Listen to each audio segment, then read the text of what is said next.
Creating a speedometer chart with game design in Excel. In cell A2, enter the initial value of general productivity as an example, 35%. In cell B2, enter the formula to calculate the remaining percentage of 100%, resulting in 65%. We will need another value, 50%, for designing the gauge part of the speedometer chart. This portion will be for the bottom part. Create a table for a new data series that will be used in the design as the speedometer scale, a total of 15 equal values, 10 for the scale and 5 for the bottom part of the chart.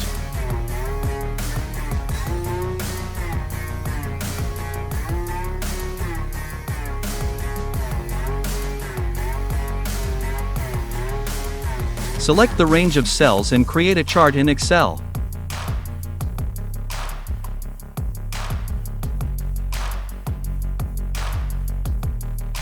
Remove all unnecessary elements and make the background transparent, leaving only the scale outlines.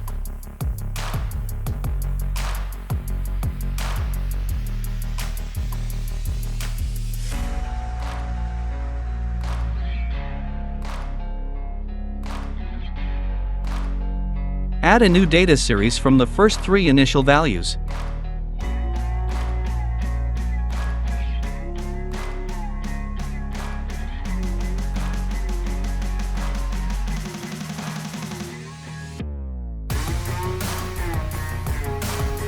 Use the Chart Type Change tool to place the data series on different axes of the chart, primary and secondary. The secondary axis should have the second data series, bringing it to the foreground.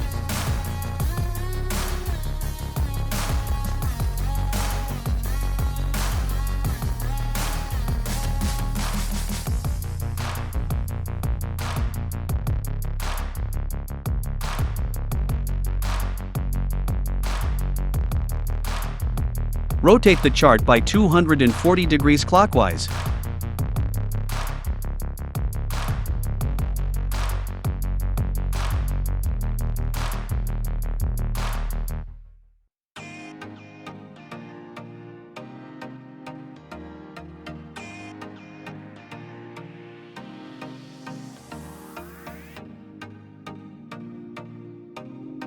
Make the first sector's background transparent, the second black, and the last with a white gradient. Pay attention to the settings for the white gradient with transparency elements.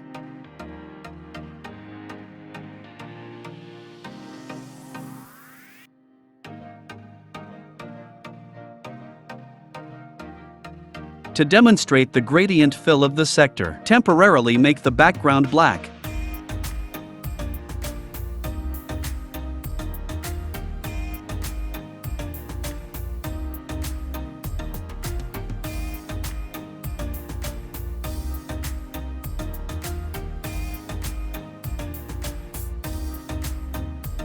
Remove the outlines in 2 sectors.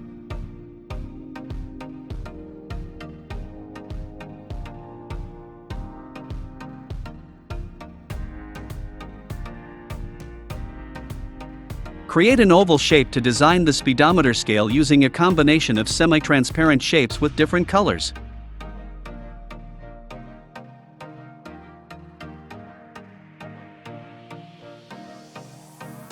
Each shape is styled with a semi-transparent radial gradient at different fill angles.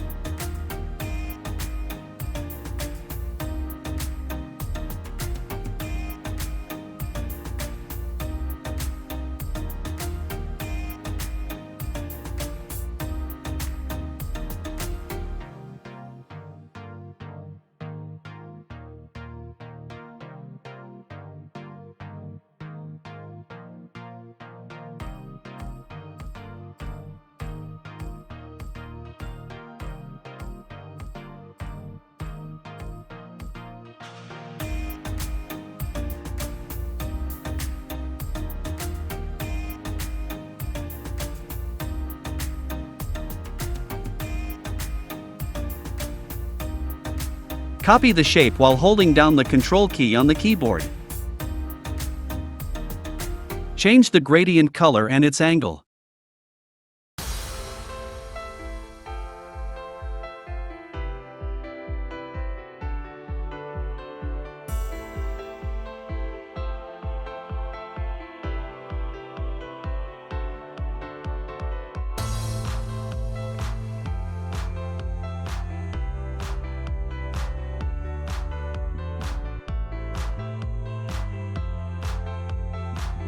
Overlay the semi-transparent shapes and align them to the center.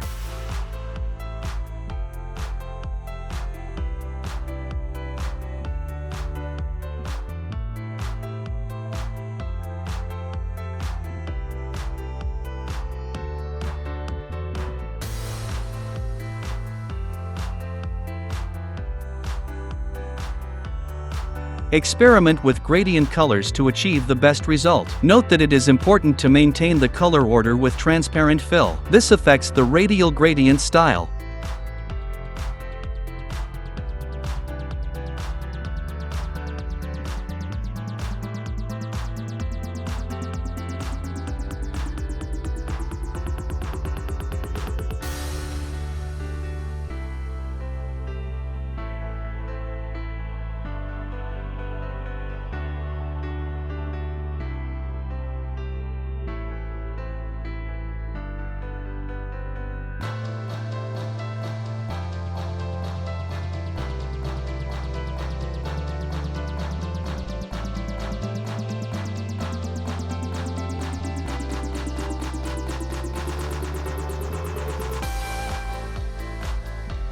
The layering order of the colored shapes also impacts the final result.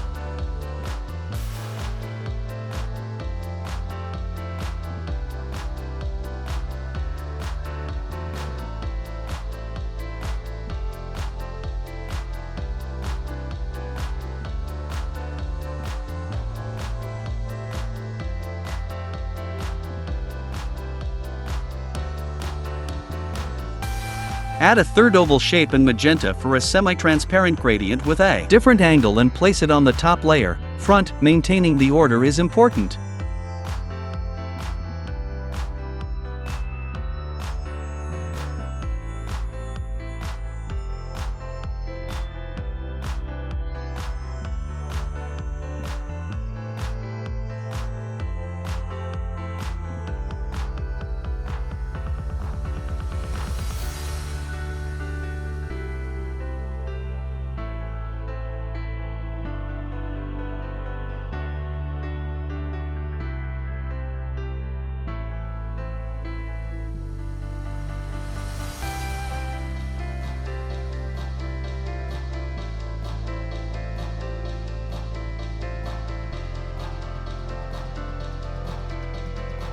The last oval should be red and on the front layer.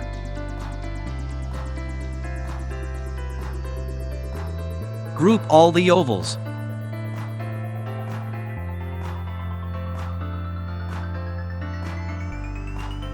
Make the chart background transparent.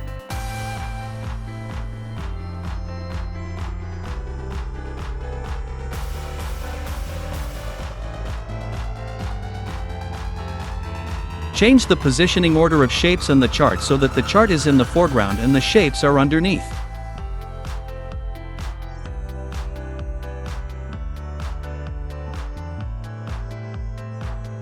Create a new worksheet with a black background. Transfer the chart and shapes to the new sheet.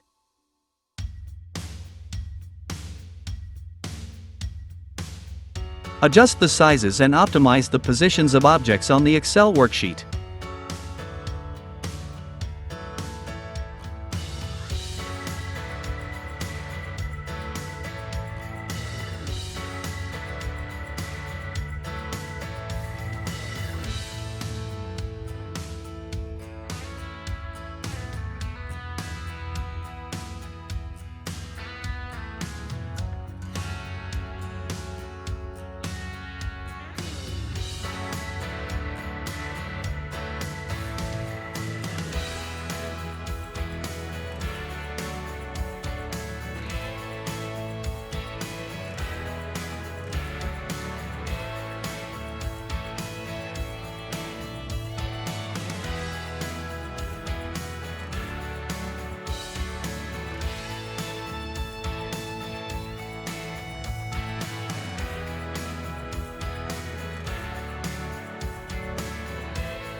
Add a new oval with a black radial semi-transparent gradient fill color. Remember to remove the outline.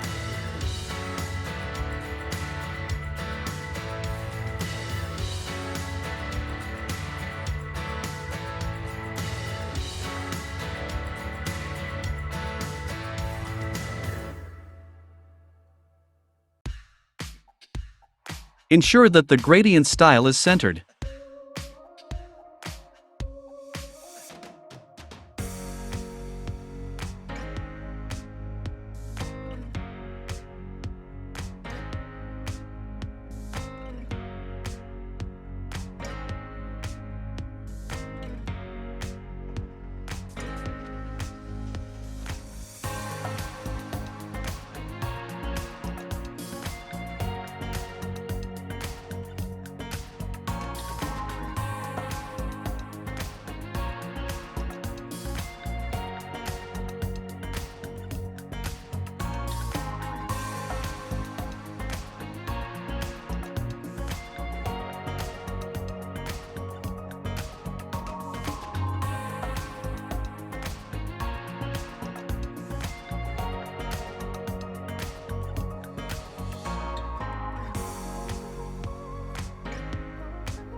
Add a label for the current values of the speedometer chart. Note that when the label shape is selected, enter the reference to the initial value in the formula bar. Only then format the object.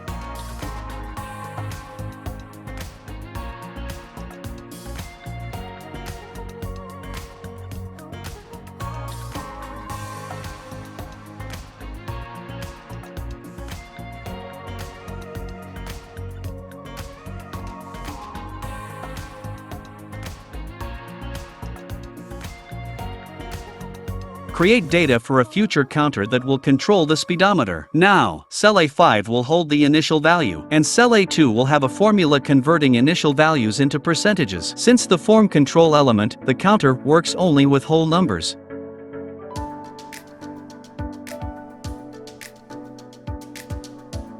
From the Developer tab, choose to insert a counter control and draw it as a square on the new sheet.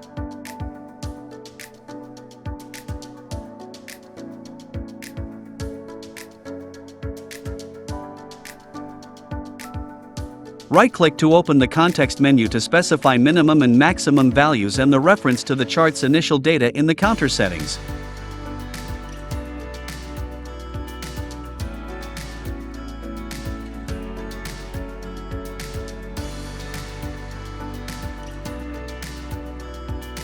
Now we can control the chart. We made the speedometer chart interactive.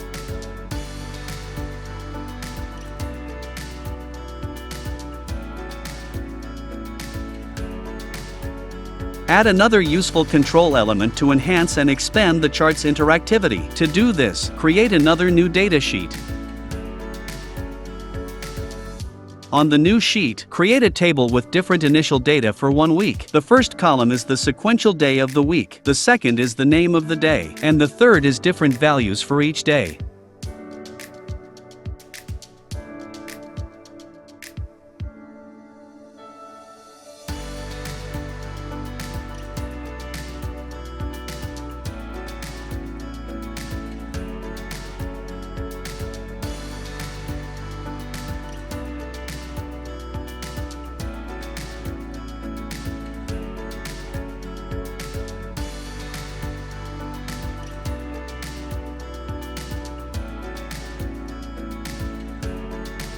Based on the initial table, create a pivot table and place it in cell A15 on the same sheet. Fill in the field parameters accordingly when creating the pivot table.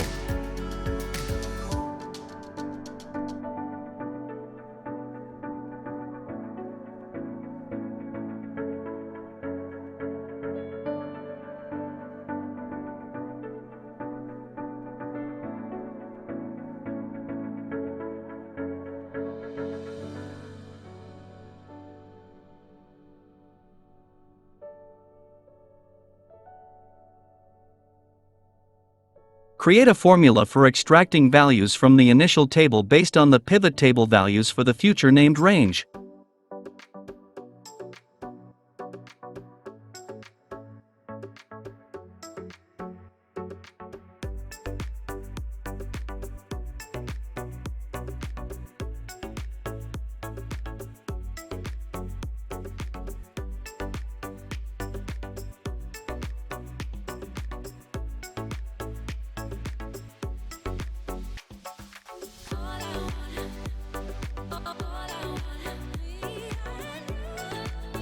All references in the arguments should be absolute since we will use the formula in the named range later.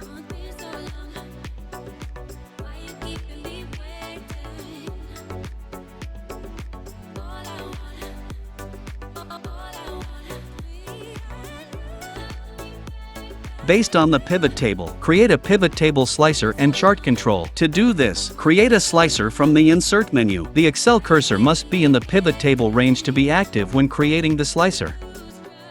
Check the boxes to indicate which data should be used for the slicer button labels.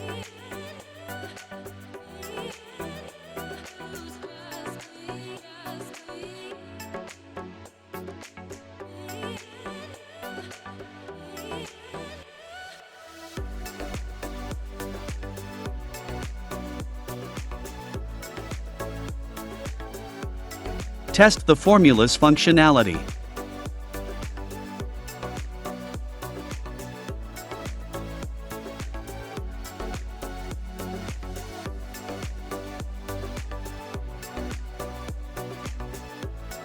Go to the Formula tab to create a named range. Name it Weekday. In the Reference field, insert the formula for extracting values from the initial table. All references in the formula arguments must be absolute.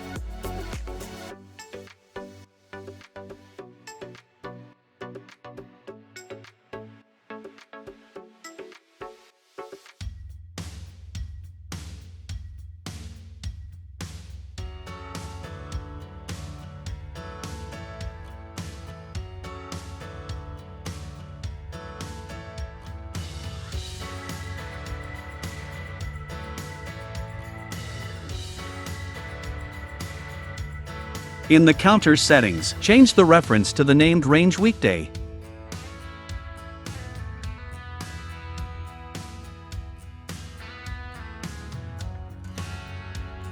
Also, change the initial value of the chart in cell A5 on the first worksheet processing to reference the named range Weekday.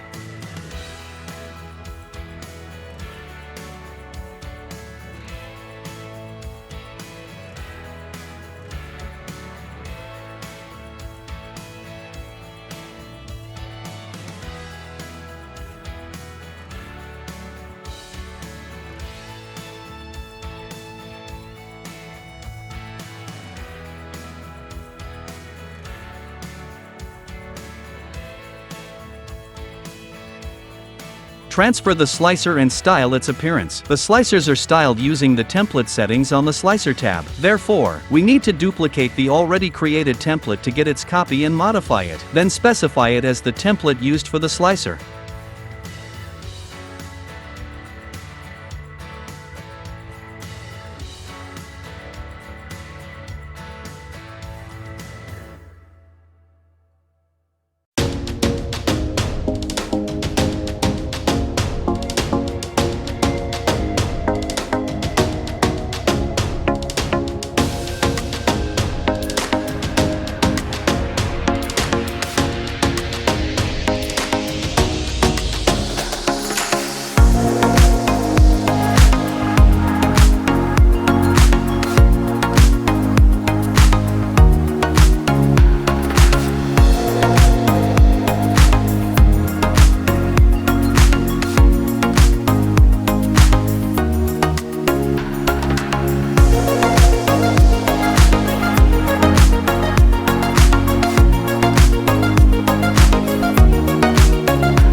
Now we have the ability to control the same initial data using two control elements. Use the slicer for quick changes on the chart and the counter for fine-tuning and adjusting values during the presentation.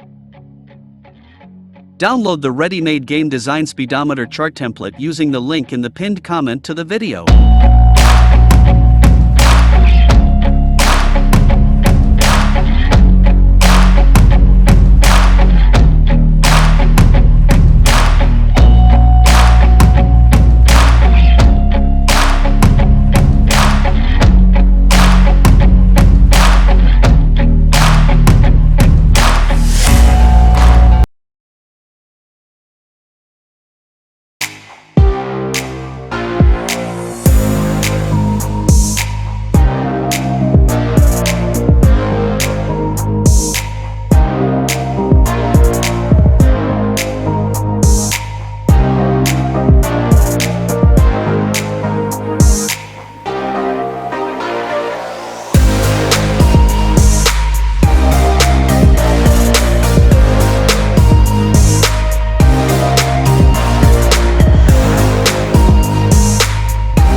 Introducing 3 methods to create a waffle chart in Excel.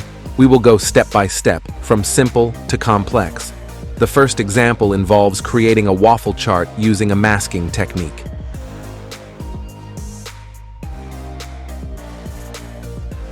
D2 is the cell with the initial value. In cell E2, there is a formula for the remainder from 100% after subtracting the initial value. We create a table to build the logical structure of the waffle chart from a horizontal bar chart in Excel.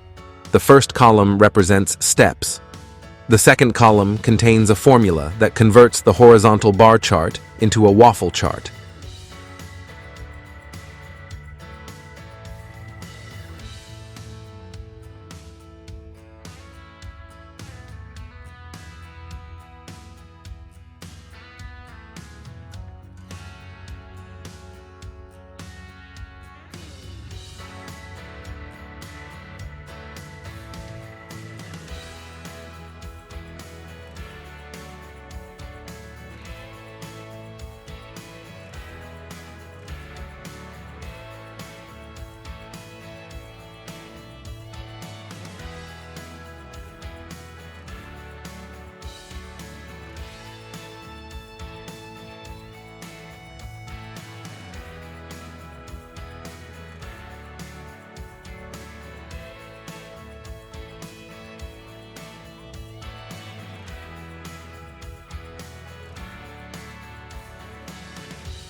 The third column has a formula to calculate the remainder of the unfilled part of the waffle chart, from the initial value to 100% completion. For constructing the horizontal bar chart, use only the last two columns, value and remainder, cell range I1, J11.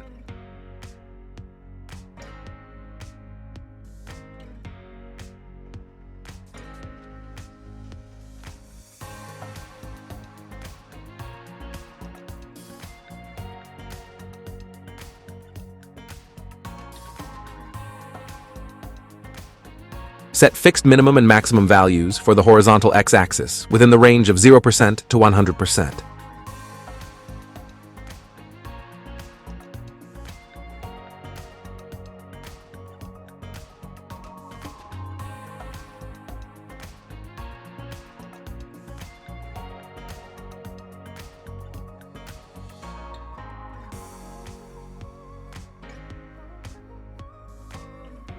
Open PowerPoint to create complex vector shapes.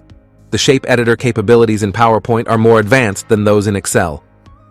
Create an icon in the shape of a person by assembling it from rectangles like a constructor.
Select all the shapes and merge them into a single figure.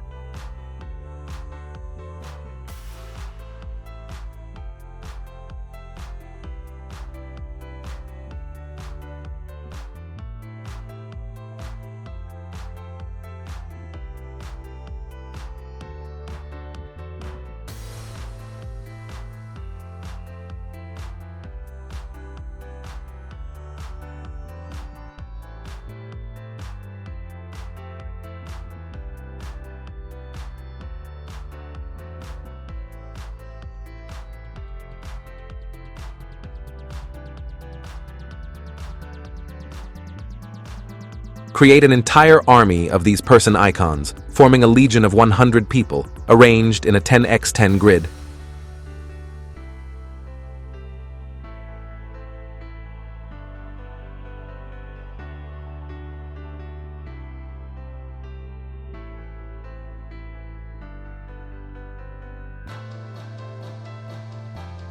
Combine all the person icons into one shape.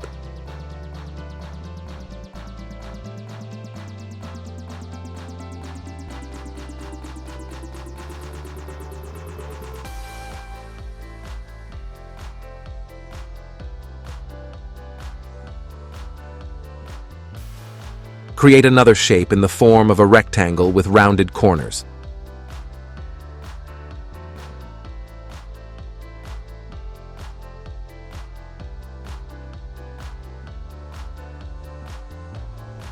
Overlay the shape with the person icons onto the rectangle. First, select the rectangle, then the shape with the person icons to subtract the shapes of the people from the rectangle. As a result, in PowerPoint, we get a perforated shape that is impossible to make in Excel. This object will serve as a mask.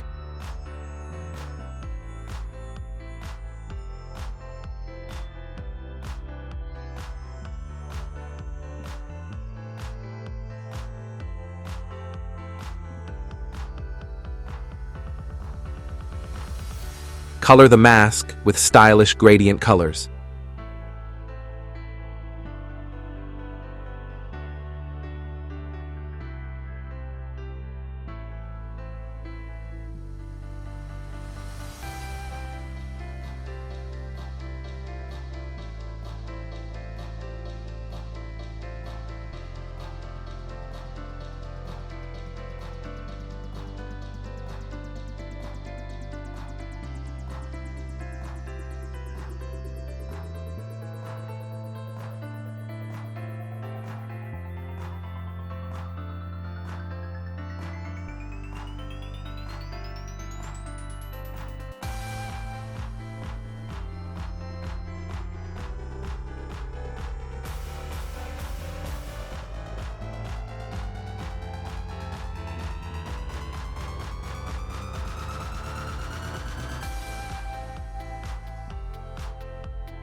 transfer the perforated rectangle shape to a new Excel sheet. Also, transfer the previously created bar chart there.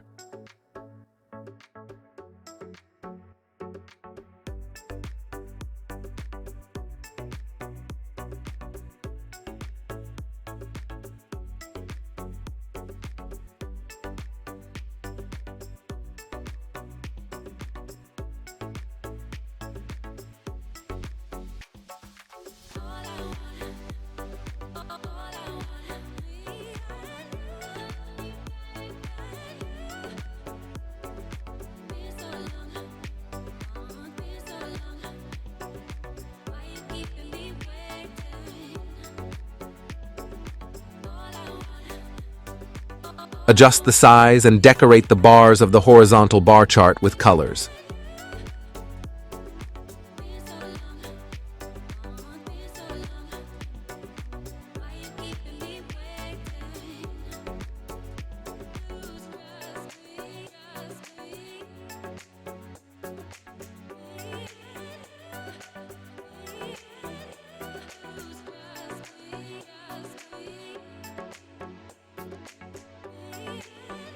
Overlay the rectangle with person-shaped holes onto the bar chart to achieve the popular mask effect. This method is very popular in graphic design and can be applied in Excel thanks to PowerPoint.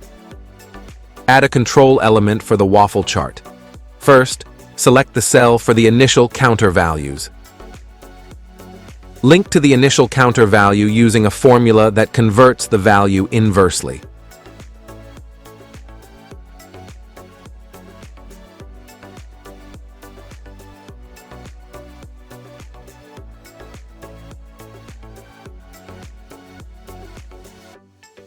On the Developer tab from the Insert section, choose the Form Control tool, scroll bar. In the settings, set the minimum and maximum values and specify the link to the initial counter values.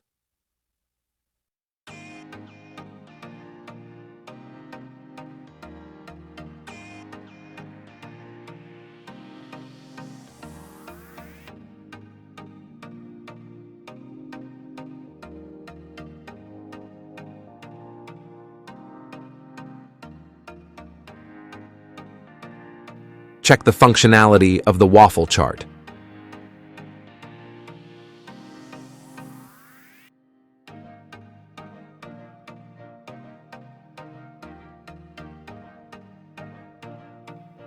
Add a text label shape, text box, and in the formula bar, link it to the cell with the initial values for the chart.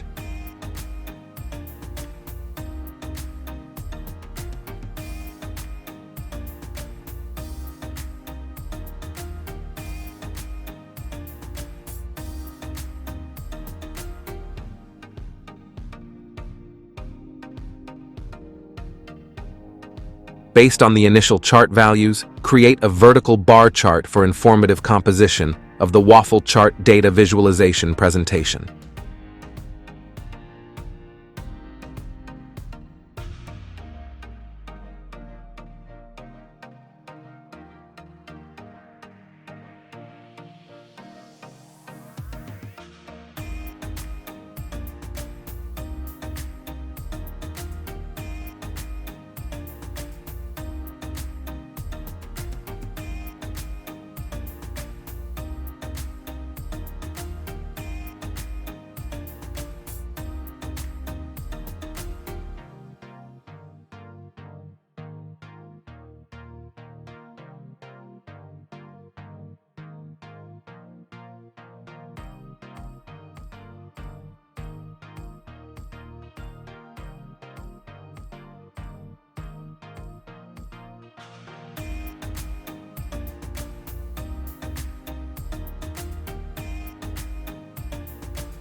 The second method is pixel art.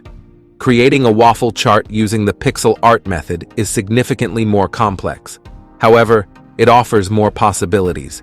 For example, the pixel art method allows the creation of waffle charts in the shape of an oval, triangle, and even a star. Copy the previously created person icon shape from PowerPoint into Excel and adjust the height and width proportions. Add a transparent rectangular shape with corresponding proportions and group everything into one group.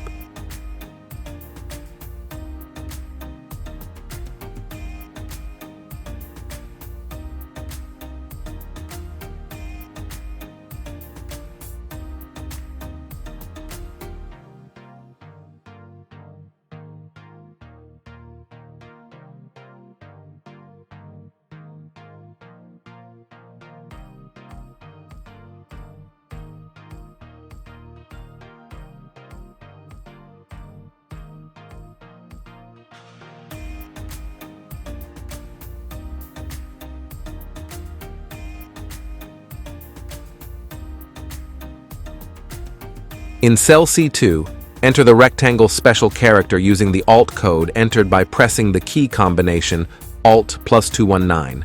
The number is entered on the numeric keypad following the Alt code entry rules.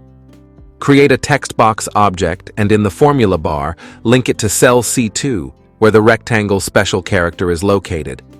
This will be used as the source of values for the text box during the setup and testing stage. Copy the group of shapes with the person icon to use it as a background image for the special character in the text box. In the text box formatting settings under Text Options, use the picture from the clipboard as the fill. Adjust the font size. Now, if cell C2 contains the special character, this will be the content for the text box, and if cell C2 is empty, the text box will also be empty. Check this functionality. Prepare a range of initial values, A1B100 with special characters for the future, 200 text box copies, 100 copies for positive values, and 100 for negative values. Each time the source link for the text box element changes, the text must be reformatted. Fortunately, it is possible to select 100 objects at once and apply text formatting with image fill from the clipboard to all of them simultaneously. Also, adjust the font size.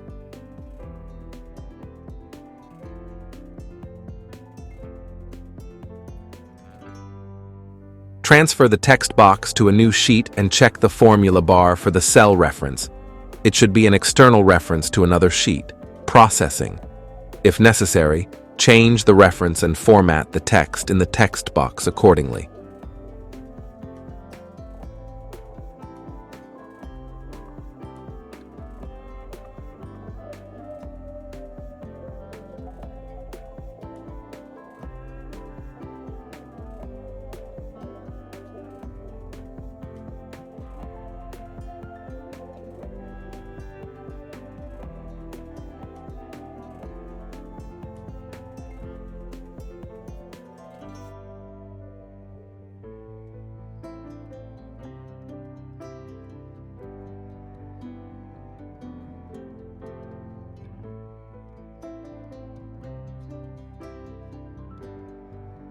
Arrange an army of 100 text box copies in a rectangle of 10 by 10.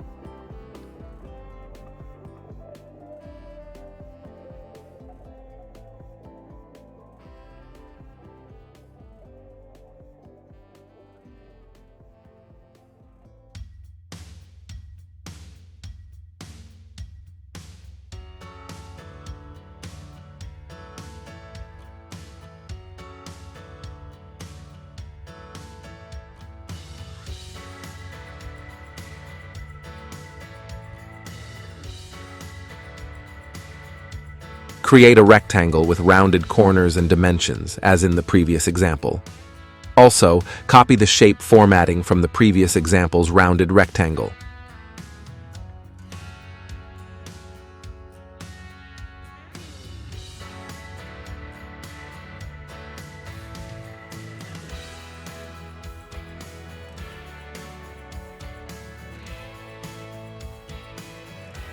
Place the rectangle behind the 100 text box copies with the person icons. Now, each text box element needs to be linked to its specific cell, maintaining the sequence. For the bottom left text box, link to cell A1, and for the top right text box, link to cell A100.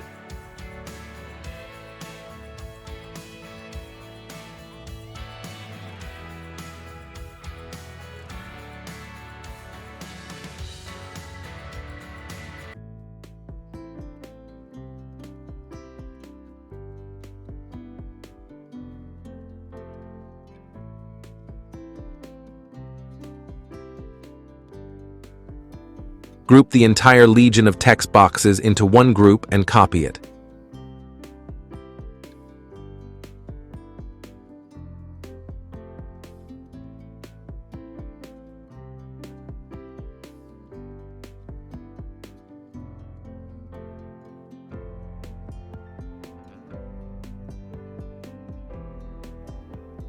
Make a copy of the group and change the color of the person icon for the new text.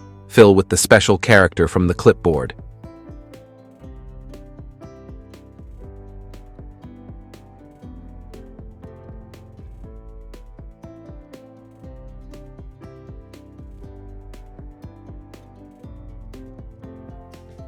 Ungroup the copied group to change the links of its text box elements to the original values and format them.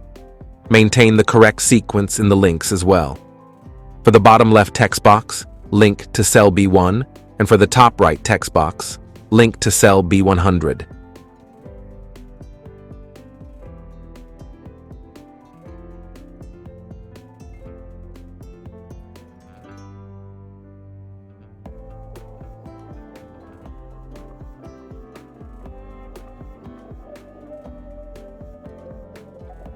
Combine the two legions of text boxes with person icons and overlay one on top of the other.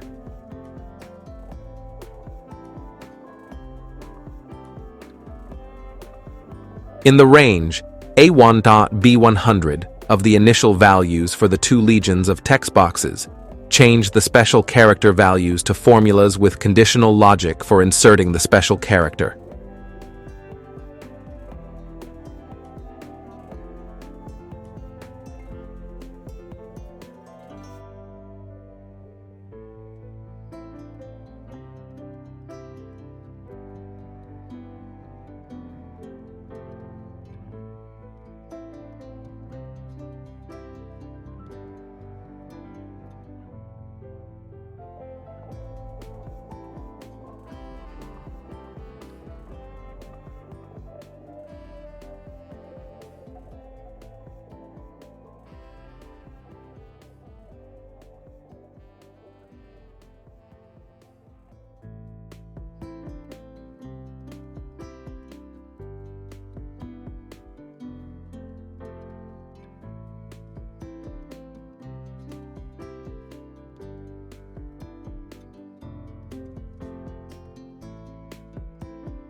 Copy the control element, infographics, and current value label from the previous example.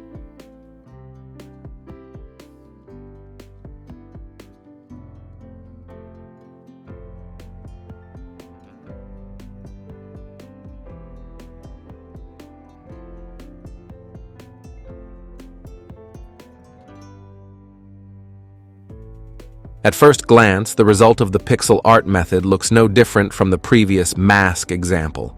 But now it's time to present the advantages of the pixel art method for creating waffle charts with complex shapes.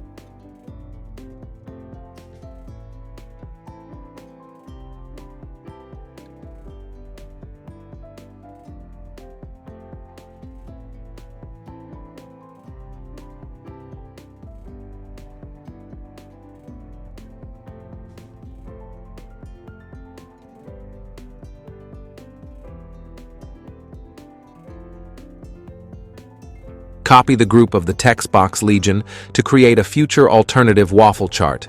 We will need to fill the initial value range with the rectangle special character again.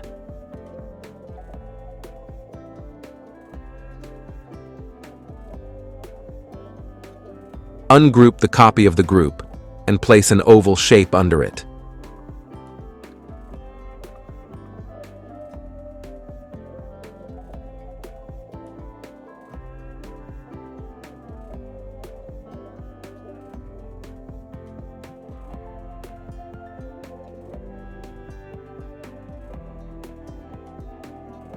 Reposition all text box objects with person icons along the contour of the oval so that their group arrangement resembles an oval. Try not to distort the sequence too much, with the bottom having initial and the top having final value links. Once done, group the text box legion in the shape of an oval and temporarily hide the new group to avoid interference while creating a similar oval with different person icon colors.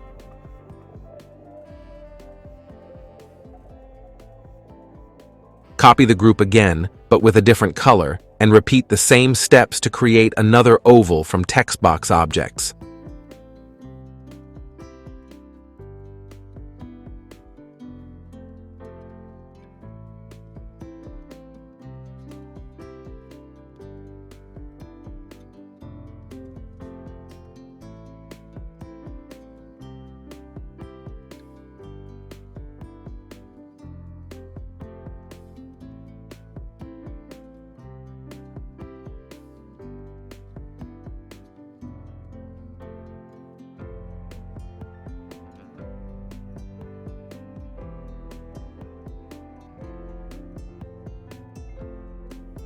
Overlay and center the two text box legions with person icons on top of each other. Place a copy of the rectangle in the background under the round groups.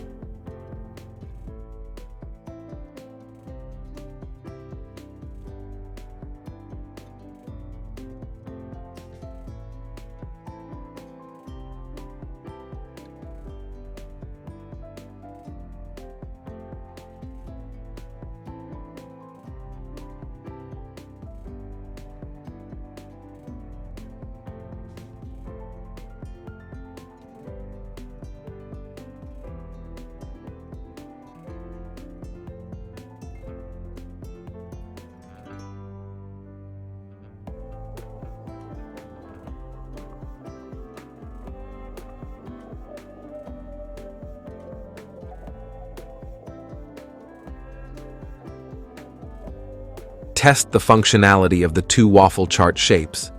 This method allows the creation of waffle charts of various shapes and complexities: triangle, star, polygon, and more. In the next example, we will explore how to effectively use the pixel method not for shape variations, but for different ways of filling the waffle chart. Simultaneously, copy two sheets. To do this, select them while holding down the Control key and drag their tabs to the new location. Then, on the sheet with the initial data, processing 2, create a new table of initial values.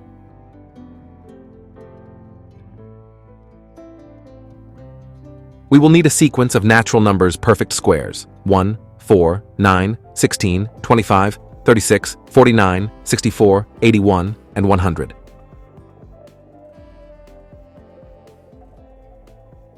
Note that in cell H4, a deliberate mistake was made by indicating the number 3 instead of 4 to show that the chart's functionality is not disrupted if one of the numbers is not a perfect square.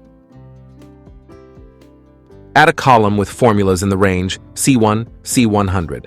The formula serves as an intermediate step in the logical chain of calculating all formulas for demonstration purposes.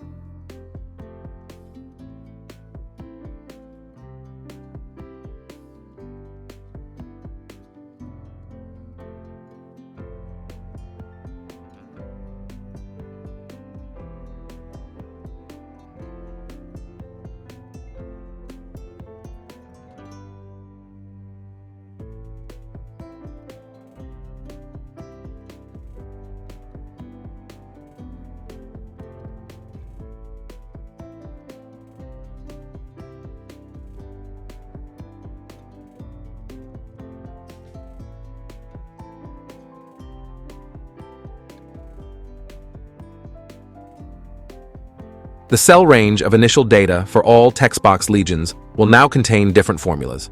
Fill the range A1, B100 with new formulas.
In the scroll bar parameter settings, change the minimum and maximum values, and check the link.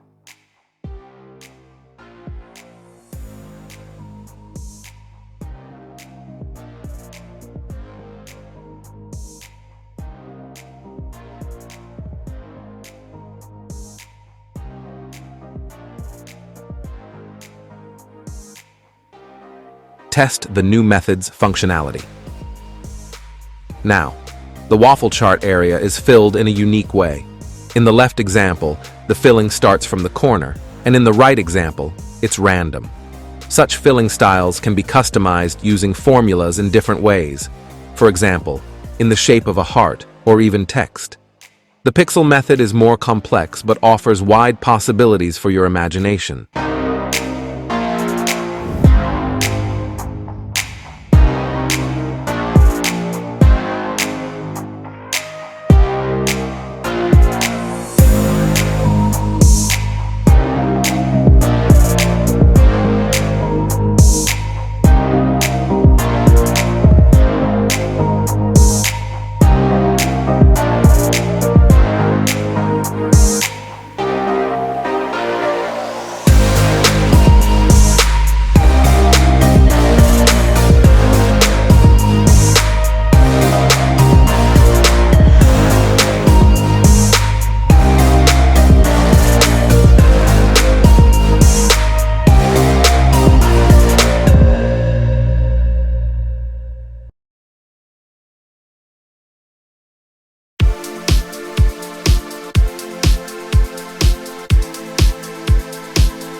We present to you another block of data visualization for dashboards created in Microsoft Excel. 2 charts for visual comparative analysis of 2 key performance indicators. We create tables for input, setup, and processing of the source data. For the example, we will use HR key performance indicators. These are the employee engagement rate, EAR, and the employee satisfaction rate, ESR. The initial value for the first indicator, EAR, will be entered into cell B3 as a percentage of 55%. We will highlight this cell with a light blue fill for clarity. Accordingly, in cell A3, we use a formula to calculate the remainder from 100%.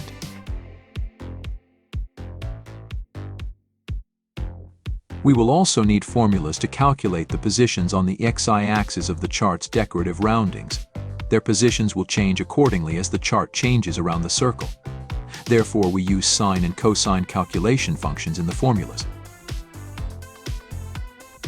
There will be a total of 2 roundings. One dynamic changes position along with changes in the chart, and the other static does not change its position on the XY coordinate axis under any conditions. Therefore, coordinates for the second circle do not require formulas.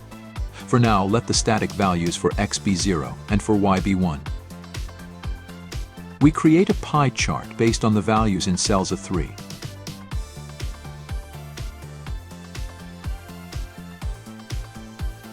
We add another data series for the decoration of the chart.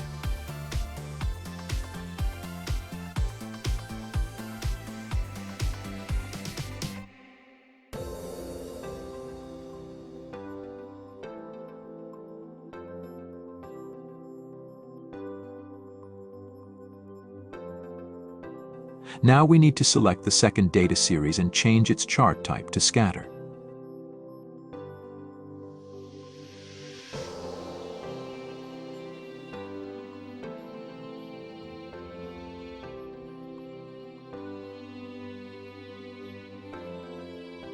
We change the color of the sector to avoid merging identical colors.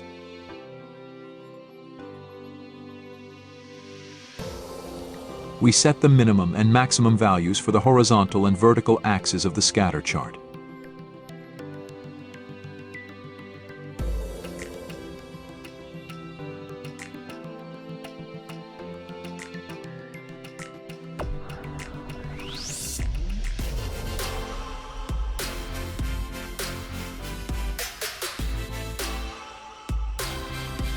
We set the minimum and maximum values for the horizontal and vertical axes of the scatter chart.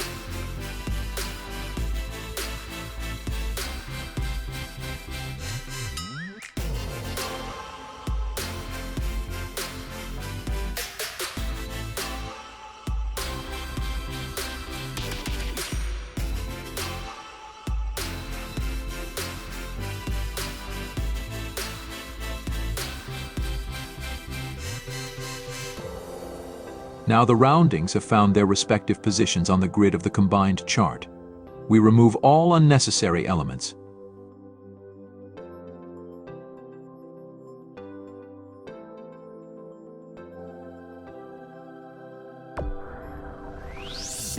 To make your visualizations stand out against your competitors, make them special.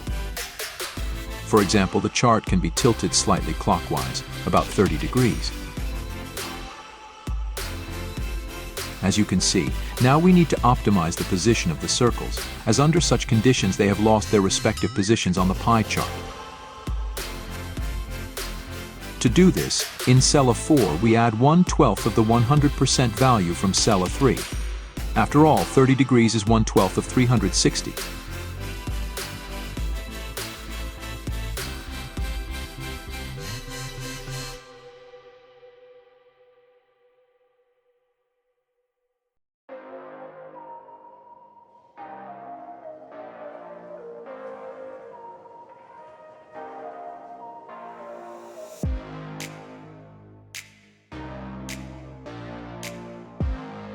Accordingly, the sine and cosine formulas will now refer to cells A4 and B4.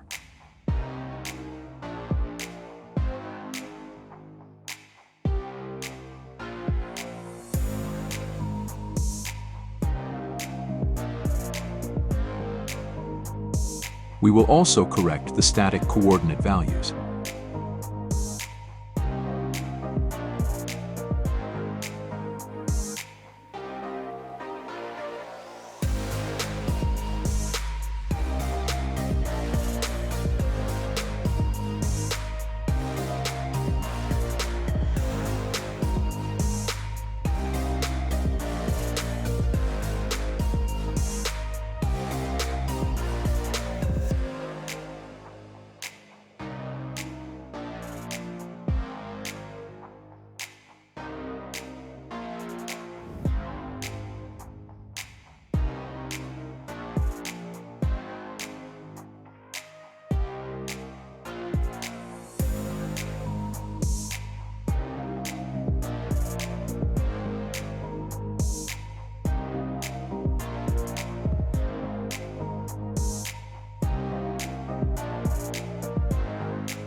We increase the sizes of the circles to the size of the sectors of the pie chart.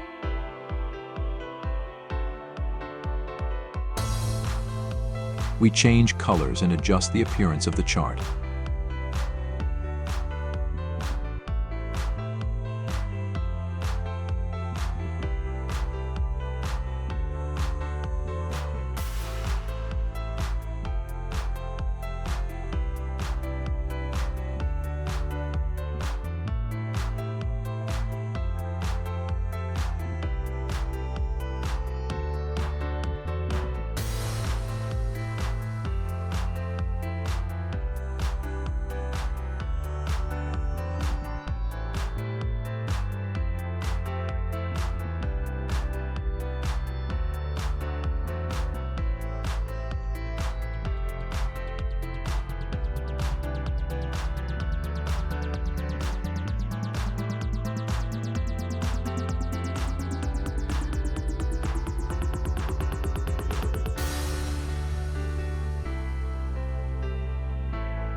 On a separate sheet titled Dashboard, we create a panel from Excel vector shapes.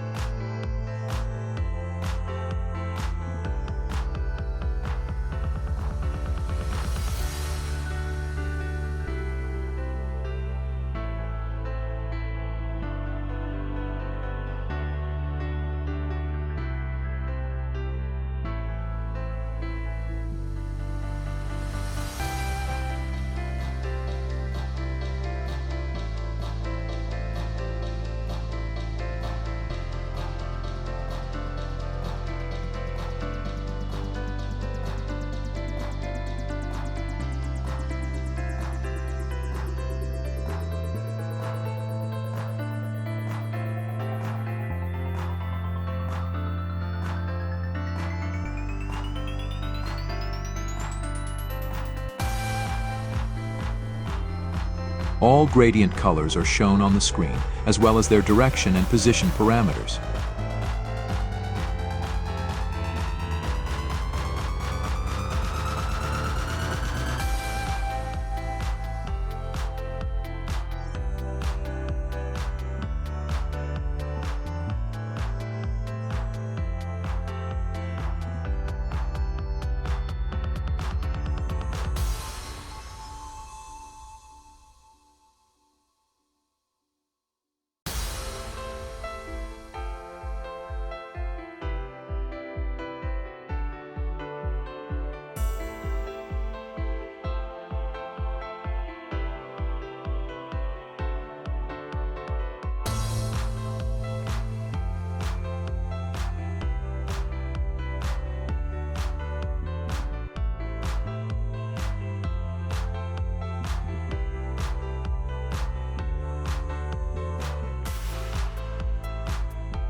We move the combined chart to a new sheet, to the panel for further decoration of the data visualization block.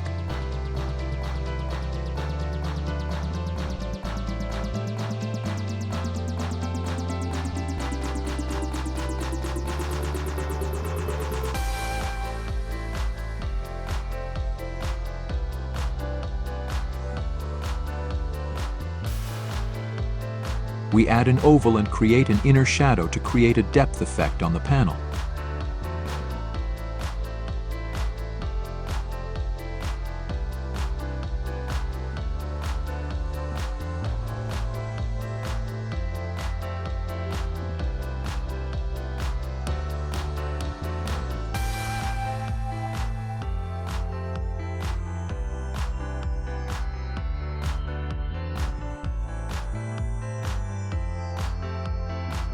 We optimize the size of the circle relative to the size of the pie chart.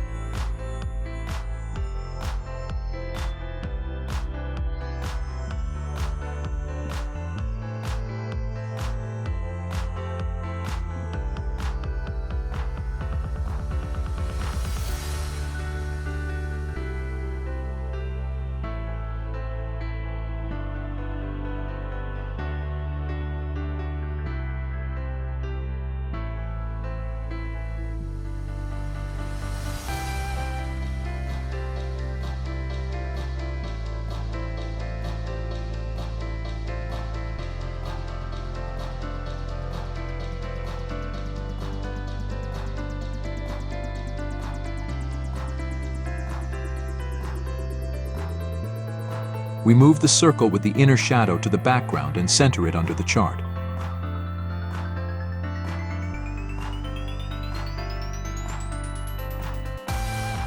We create another circle with an outer shadow and gradient fill.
We place the smaller circle above the chart, strictly in the center. For this, we use alignment tools.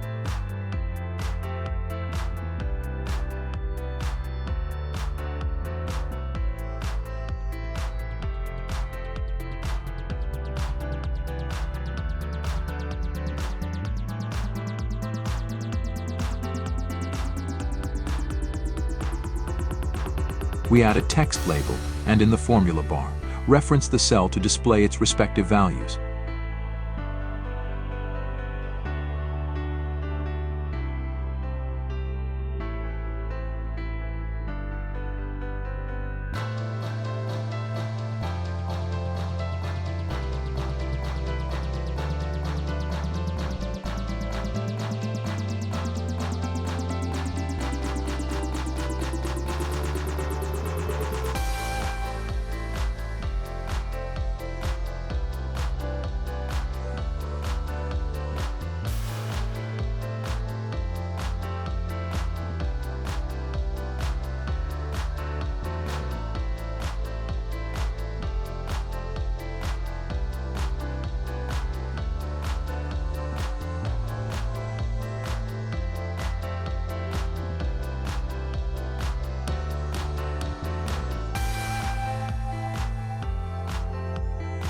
We copy the chart with all its decorative elements.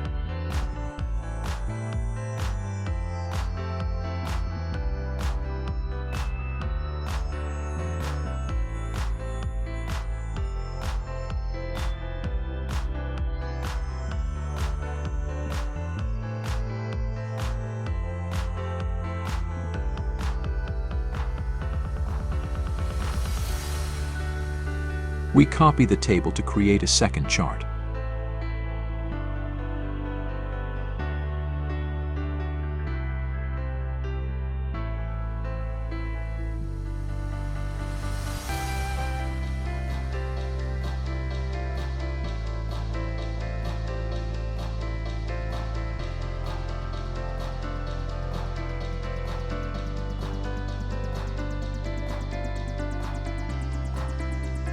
We change the links to the source values for the second chart.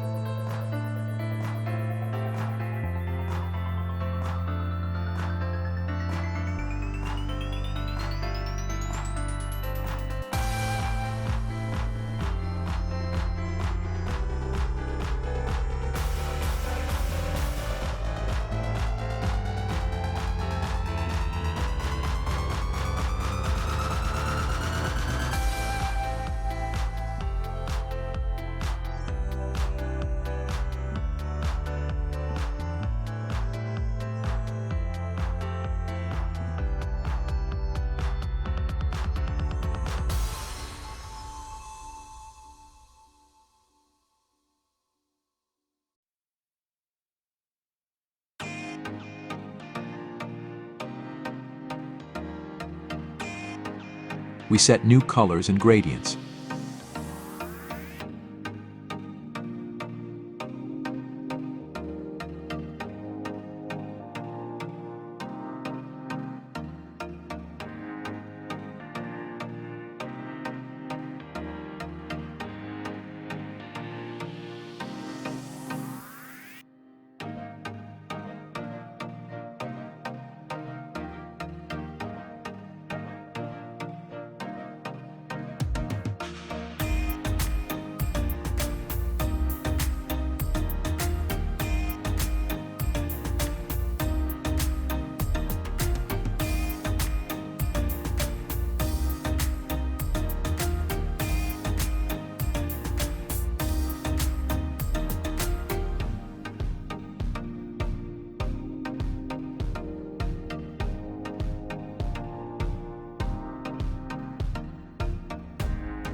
we create a mini database table for selecting source values for the week.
Based on the mini database, we create a pivot table to select values by days.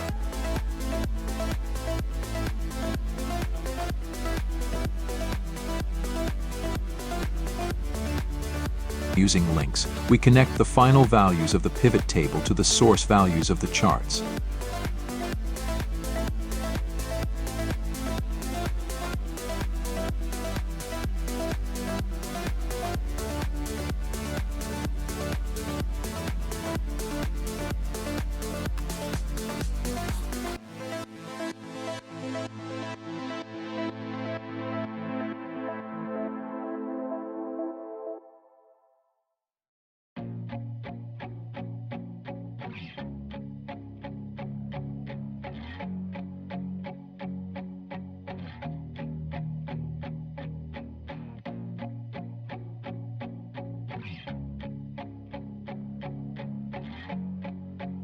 Based on the pivot table, we create a data visualization block control element using a slicer.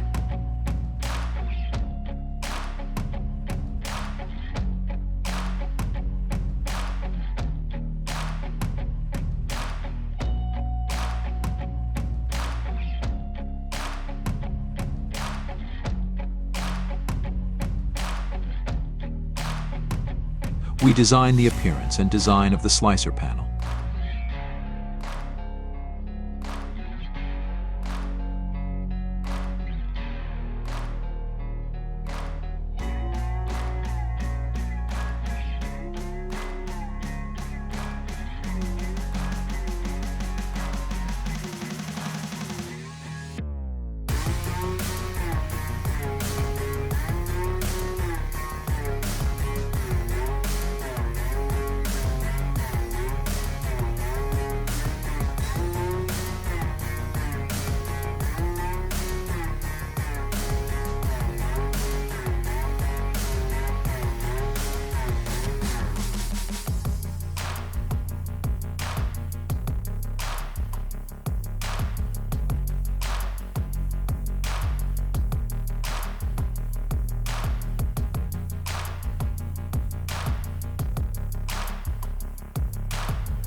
We test the functionality of the entire data visualization panel with a block of buttons for selecting values by days.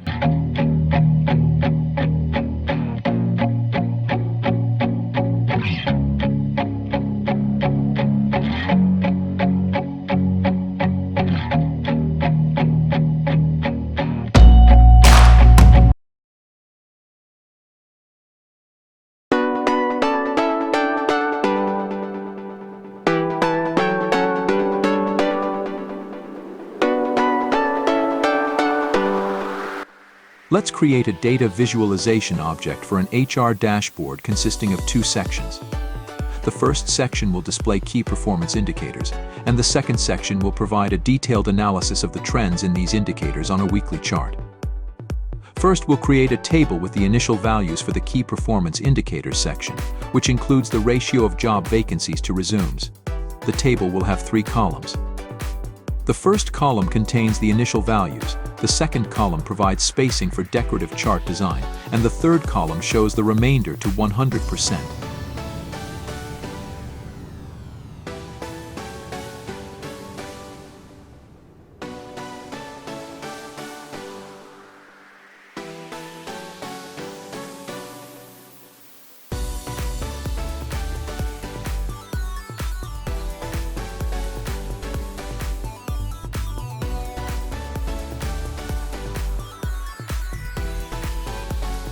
Based on this initial table, we'll create a visualization template using a horizontal bar chart. If needed, switch columns and rows. Disable all unnecessary elements on the bar chart and set a transparent background to get a clean template for further customization.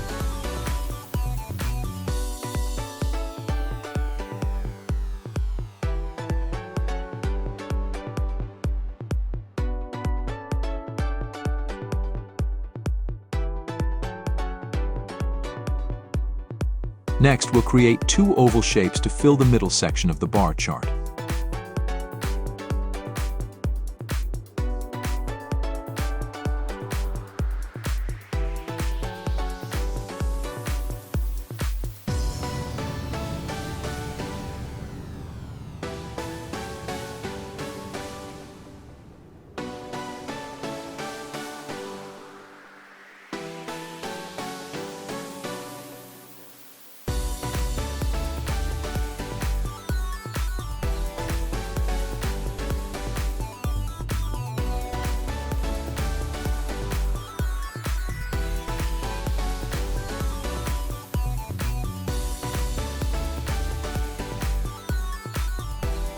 Copy each oval and paste it into the middle section of the bar chart, using the shapes to fill the central area.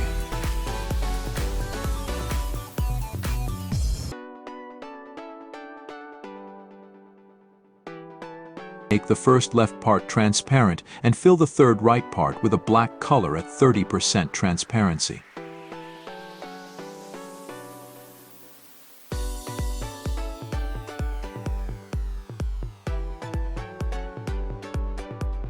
Adjust the width of the bars in the data series settings of the bar chart.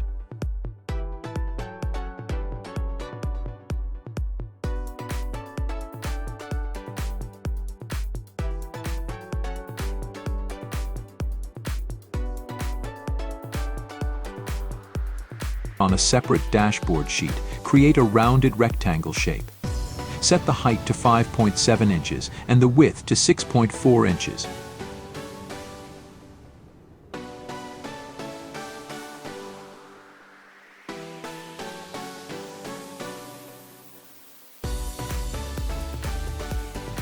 Apply a gradient fill for the background and border lines, using the color codes and positions shown on the screen.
Create another rounded rectangle and set the rounding to the maximum possible.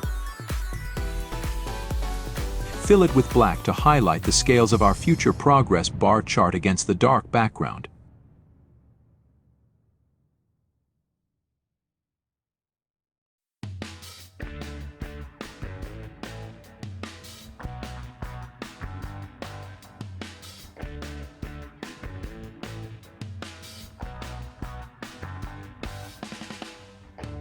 Copy the black rounded rectangle.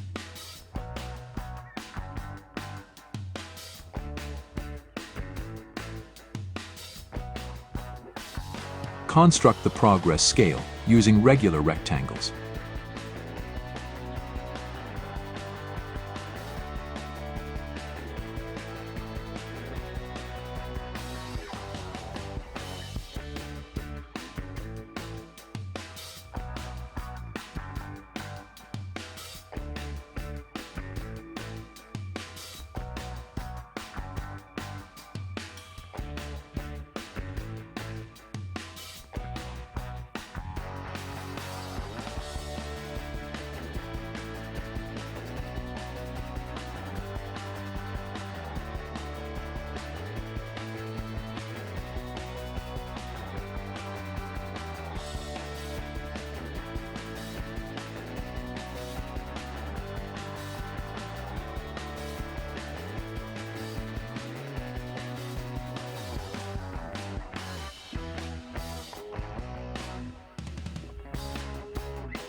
Three small vertical rectangles will symbolize the divisions on the progress scale. Group all four rectangles into one object group. Copy this group for the second column of the horizontal bar chart.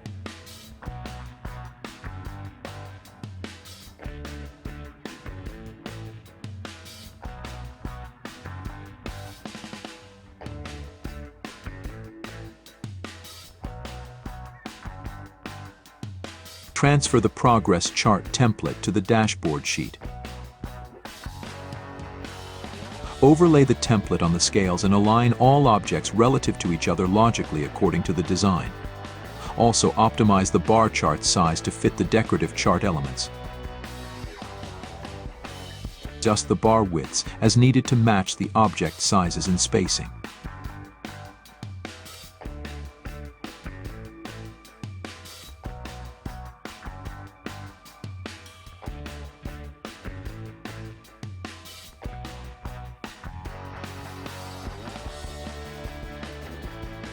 To better organize the template sizes, change one value to the minimum 0% and another to the maximum 100%. Adjust the central bar spacing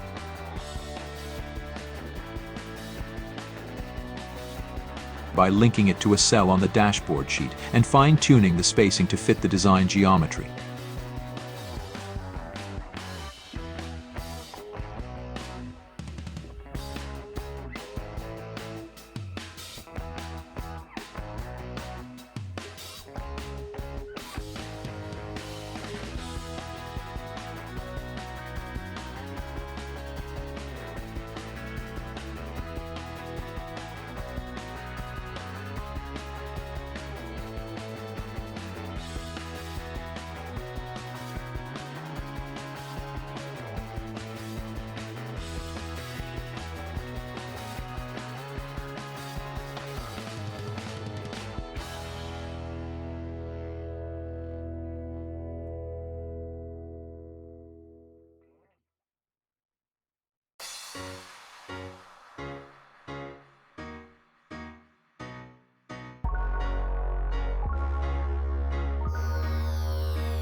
After positioning and adjusting all objects on the dashboard, restore the initial values in the table.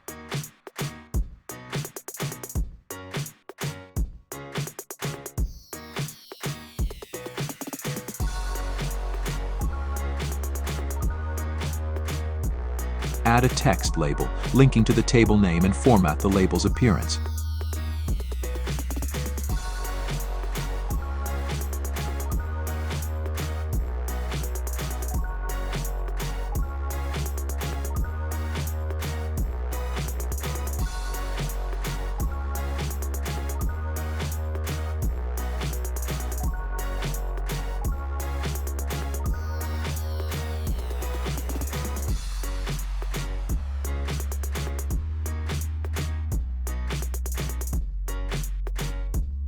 Create a table for the weekly chart to analyze the trend of indicators over a week selected from the database.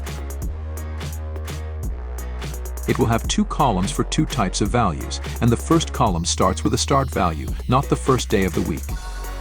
The chart will extend beyond the block boundaries, requiring two extra values, one at the beginning and one at the end. Thus, each column in the original table will have 9 values instead of 7.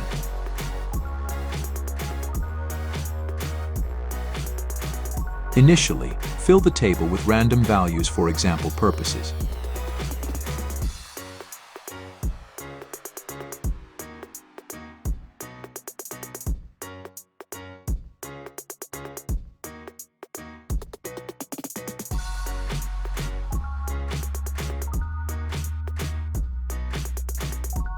The first and last values in the table columns are formulas to draw the chart line extending beyond the block at the beginning.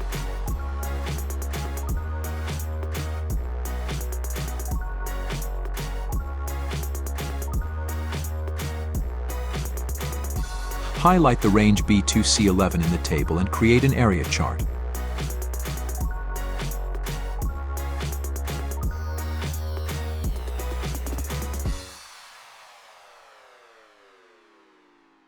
Add 2 more data series, again referring to the same 2 columns in the table.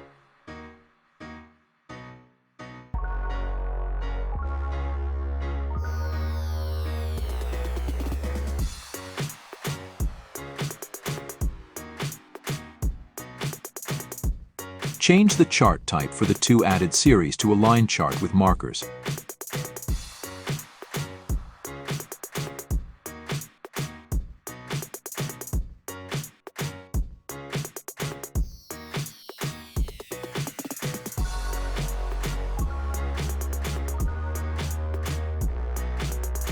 For the trend chart, we need a new block.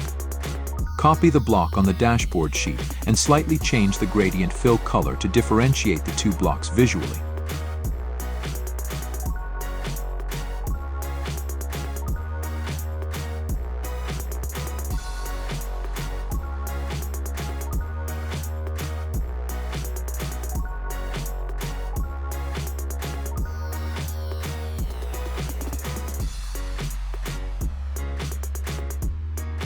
Transfer the combined chart to the dashboard sheet and position it above the block.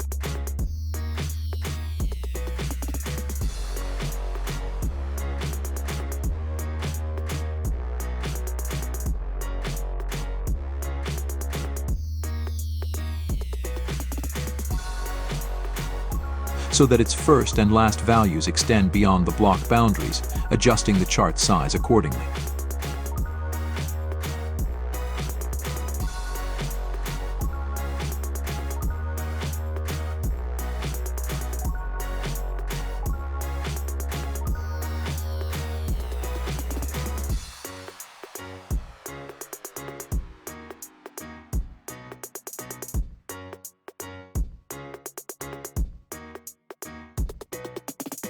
Stylize the chart with matching gradient colors for the areas, lines, and markers.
To neatly crop the chart section extending beyond the block, create a mask effect using the shape editor in PowerPoint. Copy the block shape to PowerPoint to get its exact dimensions. Overlay a slightly larger rectangle on the block.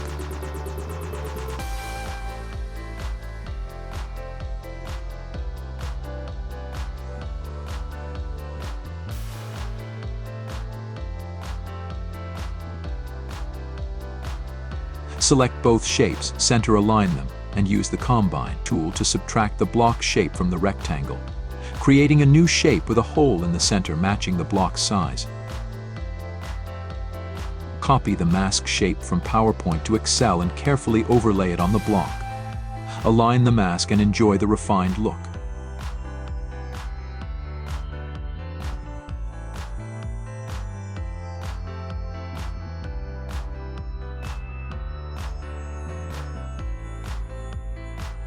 Add a text label linking to the name of the initial table for the weekly HR indicators trend analysis chart.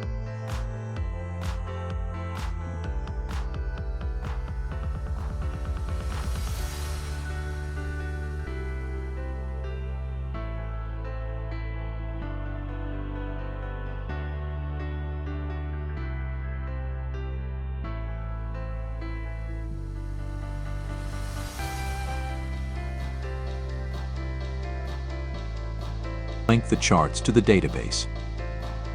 On the datasheet, select the entire table range a 1H366 and name the range My Data. Create a pivot table for this range.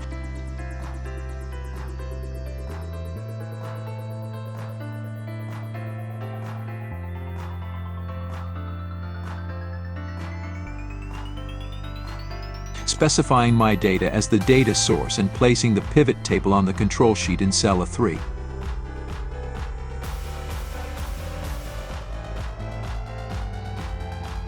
In the pivot table builder, set the rows field to values from the day column and the values field to data from all value columns.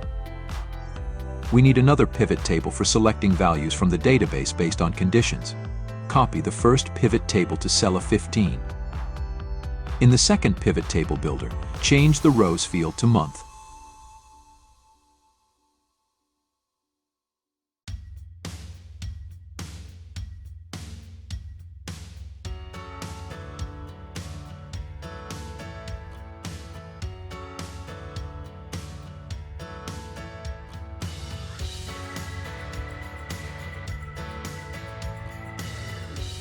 Create slicers for data columns day and month based on the pivot tables.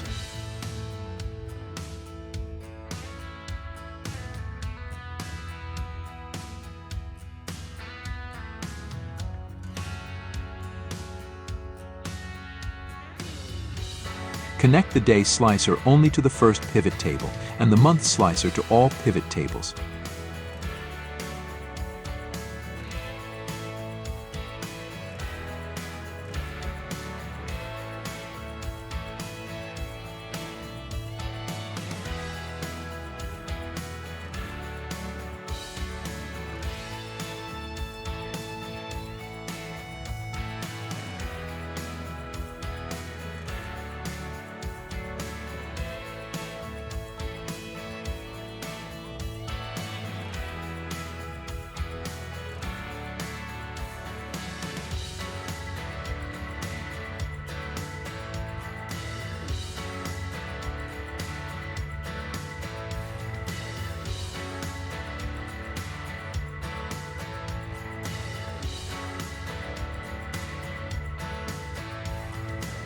Customize the slicer's appearance to fit the dashboard design harmoniously using the Slicer Style Customization tool.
We connect the data cells for the charts to the pivot table values using formulas. The pivot tables manage the selection of values from the databases based on conditions, while the slicers control the pivot tables. The charts read the values from the pivot tables through formulas.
Test the dashboard's functionality by selecting data with the slicers.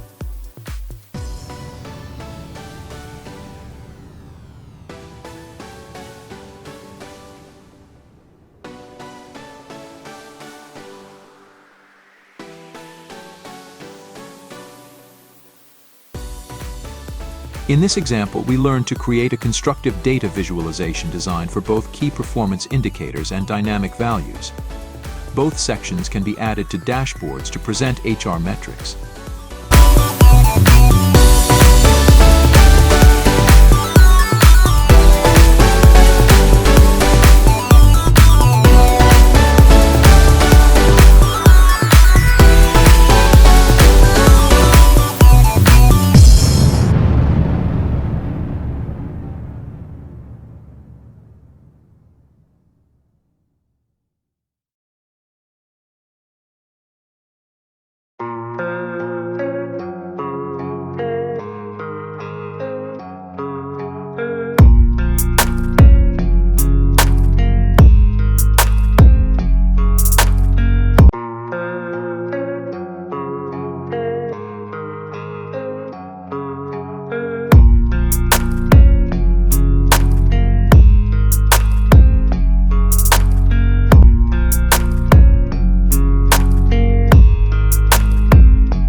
Example of creating an interactive weekly chart for analyzing sales of different categories by day over 1 week.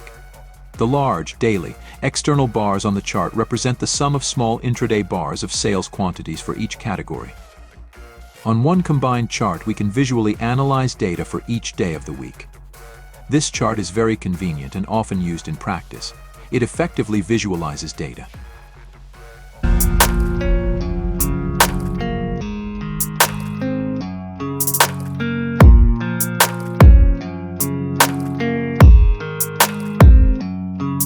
Create a table for filling in the source data. Table structure. Column headers are the days of the week, and row headers are the data categories for each day.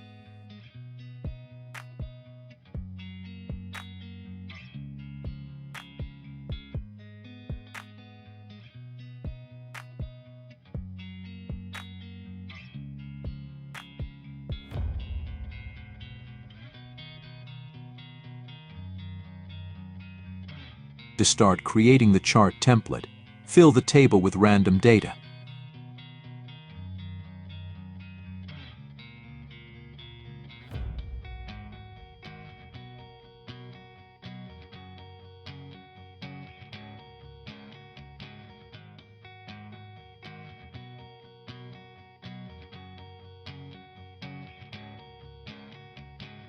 The row titled Top contains a formula that sums all categories' intraday values for each day of the week. The row titled Down simply contains 0 values. This is necessary for the combined and functional design. The row titled Cursor Y will later contain a conditional logic formula. We will write the formula when connecting the source table to the database, but for now we simulate the values of the logic formula. One day, Wednesday, contains the final value, while all other days have a data not available error.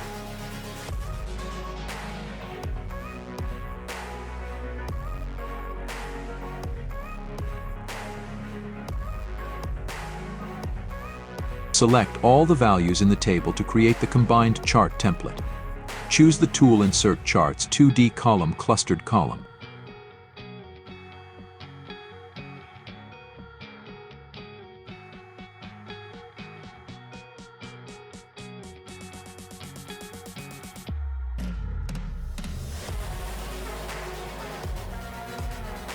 We see that the default chart structure is not suitable for our task. Reverse the chart structure using the Switch Row and Column button.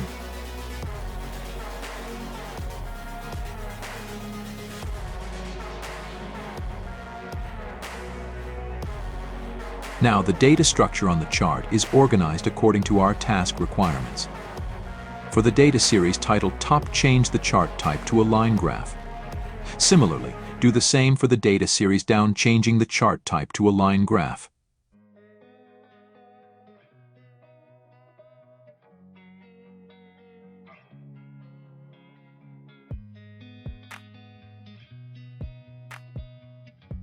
For the data series Cursor Y, change the chart type to scatter.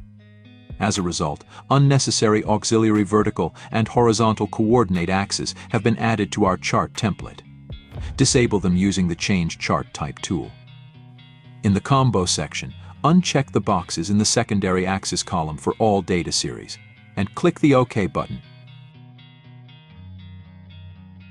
By clicking the button with a large plus sign in the upper right corner of the chart template, bring up the drop-down menu. Uncheck unnecessary options to clear the template of excess information and give it a minimalist design style.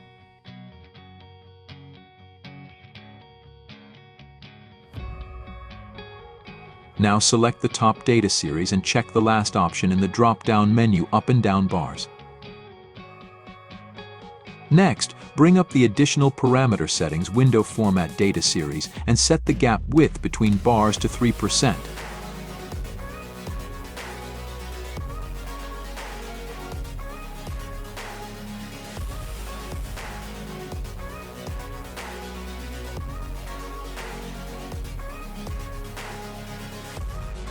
Or adjust the colors and gradient fill parameters for all bars.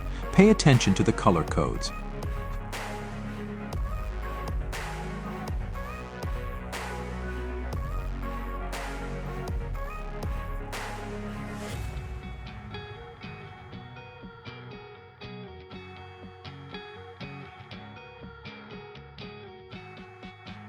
Be sure to use the color transparency settings to reveal all the data visualizations behind the daily bars of the chart.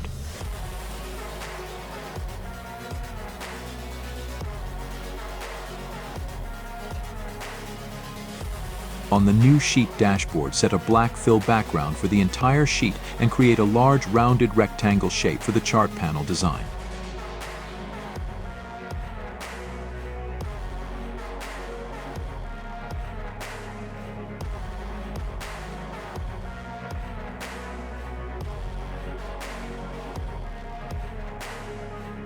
Use gradient fill for the rounded rectangle shape, as well as for the border line.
Transfer the combined weekly sales chart template to the new dashboard sheet and size it according to the dimensions of the rounded rectangle shape.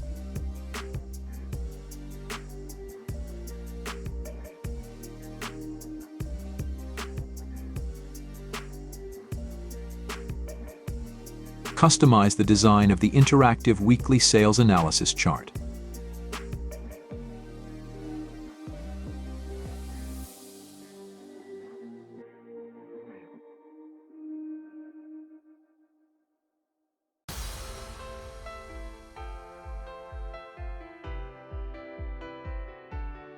Remove the line and make the chart template background transparent. Make the line graph series top transparent. Similarly, for the series down, disable the line from visibility. For the series top, add data label elements at the top. Adjust the color and font size of the labels.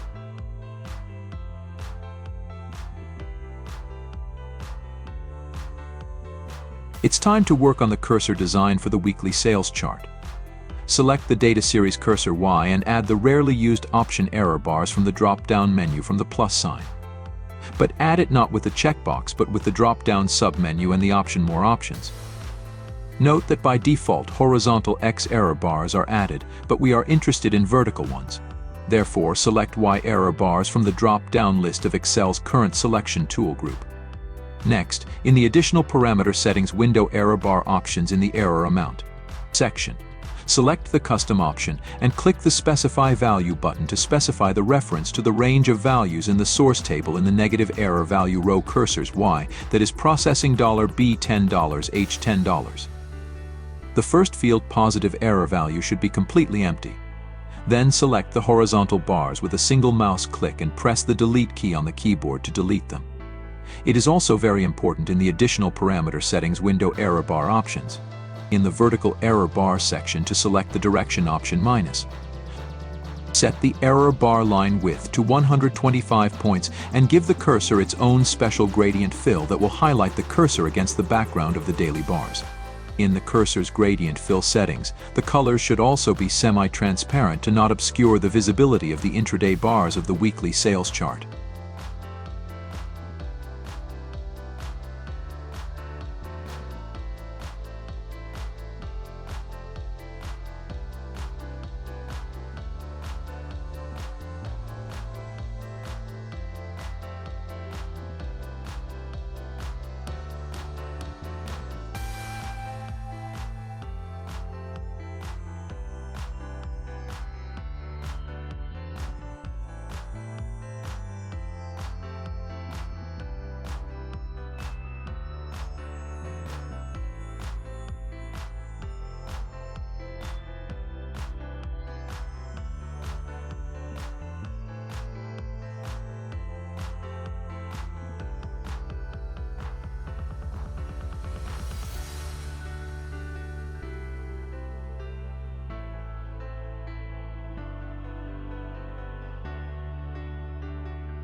Now select the cursor Y data series and add data label elements at the top.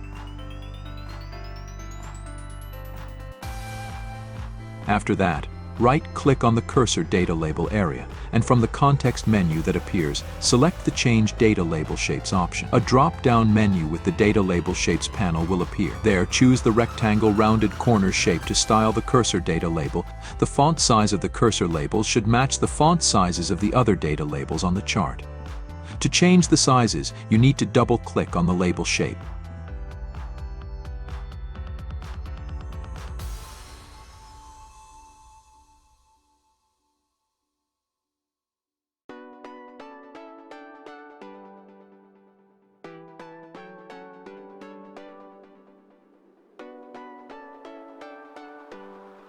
And immediately apply gradient fill and adjust the sizes.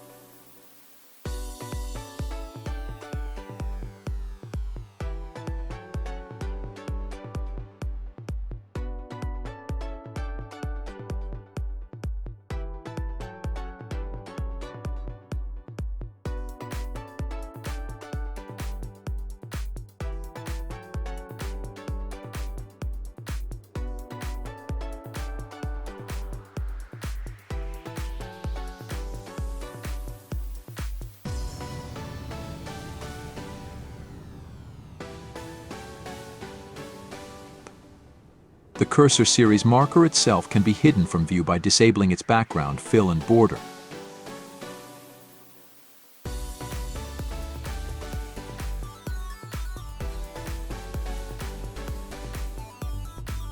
To enhance the design of the sales chart, change the color of the horizontal axis X lines.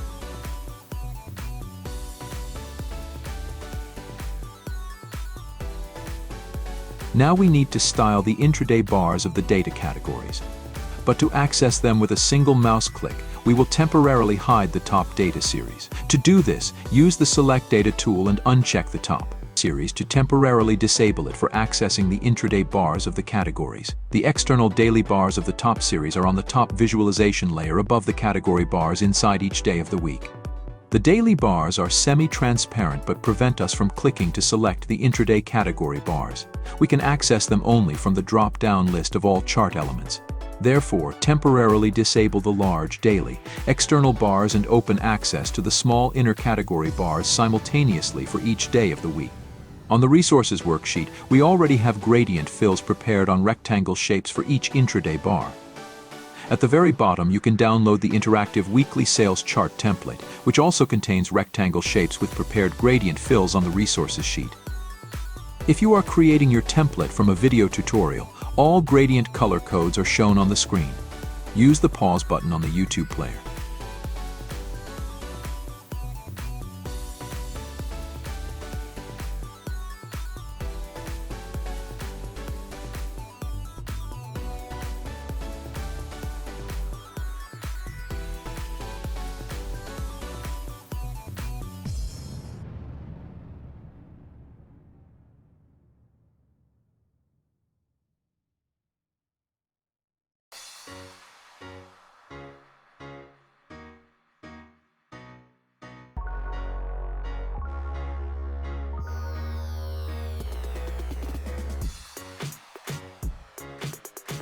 Reconnect the daily external bars of the top series.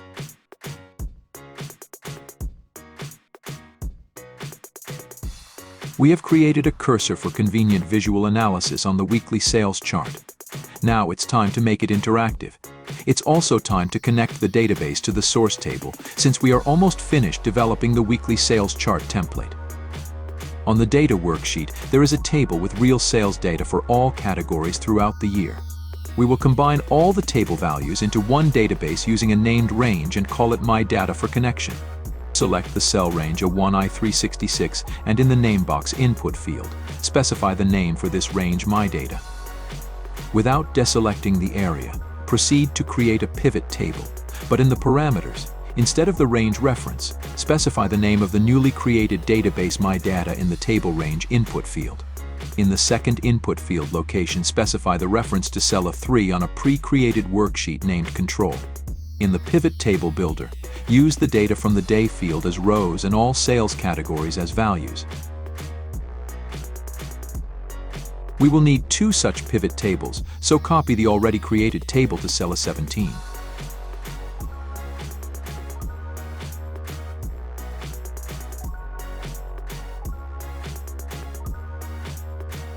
Now, based on the second copied pivot table, create 3 data slicers.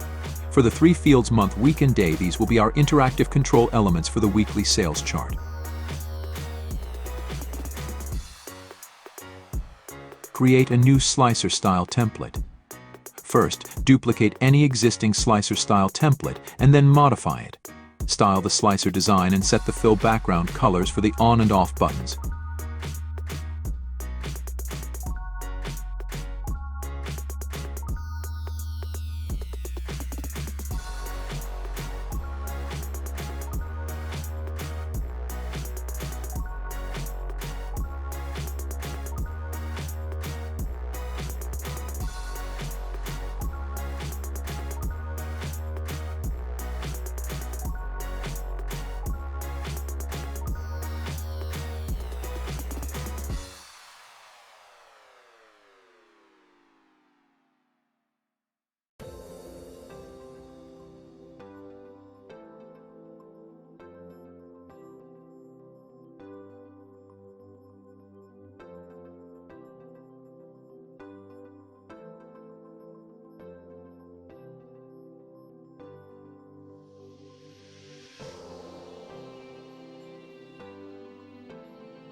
Apply this style template to all 3 slicers.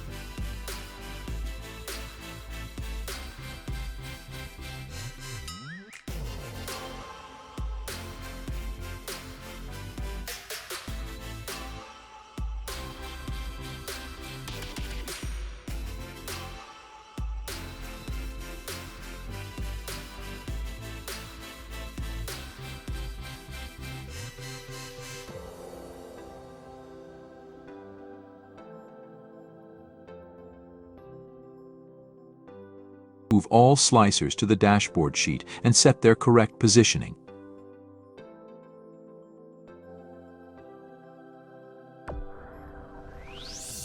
Disable the display of the header panel for the day switching slicer in the slicer settings, accessed from the right-click context menu.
Connect the source table to the database through formulas with references to the pivot tables.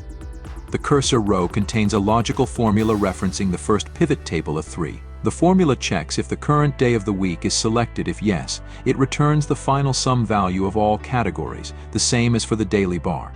If not, the formula returns a data not available error. To get the intraday values for sales categories, refer to the second pivot table as 17. In the formula arguments, specify the corresponding references to the row and column names. The values in the formula arguments for connection to the pivot table should be of text type. Therefore, use concatenation of an empty string with the address reference.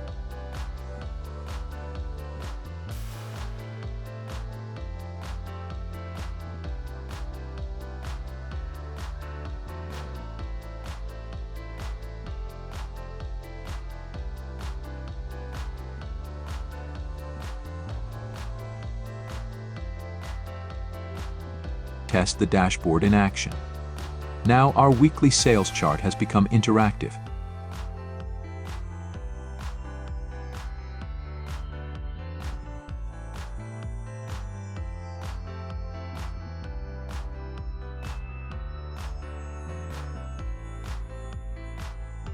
Set the same size for the cursor label shapes for all daily bars.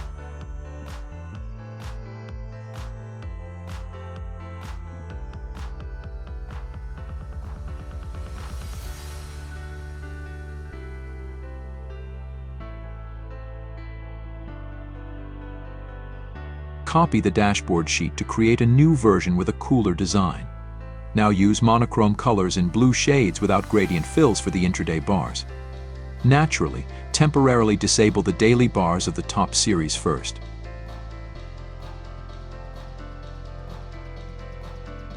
The codes of all monochrome colors are on the screen and on the resources sheet.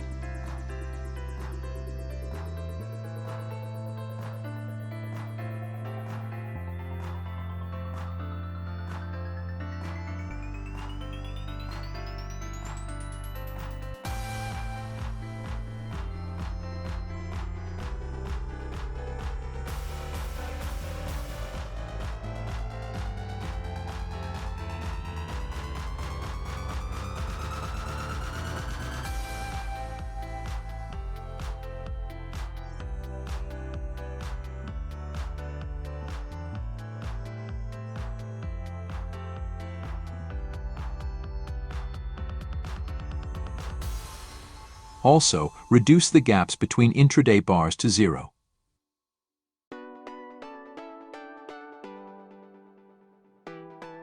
Add 2 text blocks to create a menu for switching between hot and cool design styles of the weekly sales chart.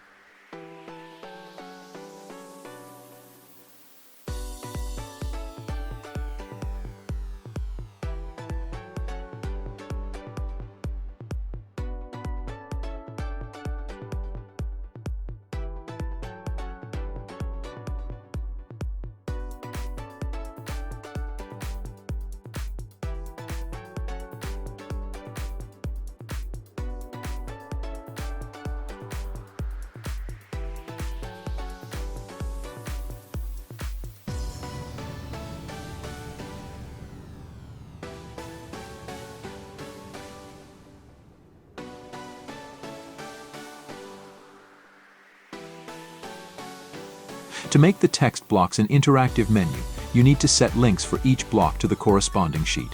To do this, right-click on the text block and from the context menu that appears, select the link option. In the window that appears, specify the sheet and cell address of the link path within the Excel document. It is better to specify links to cell C3 to hide the Excel cursor behind the visualization block when switching between hot and cool dashboard designs.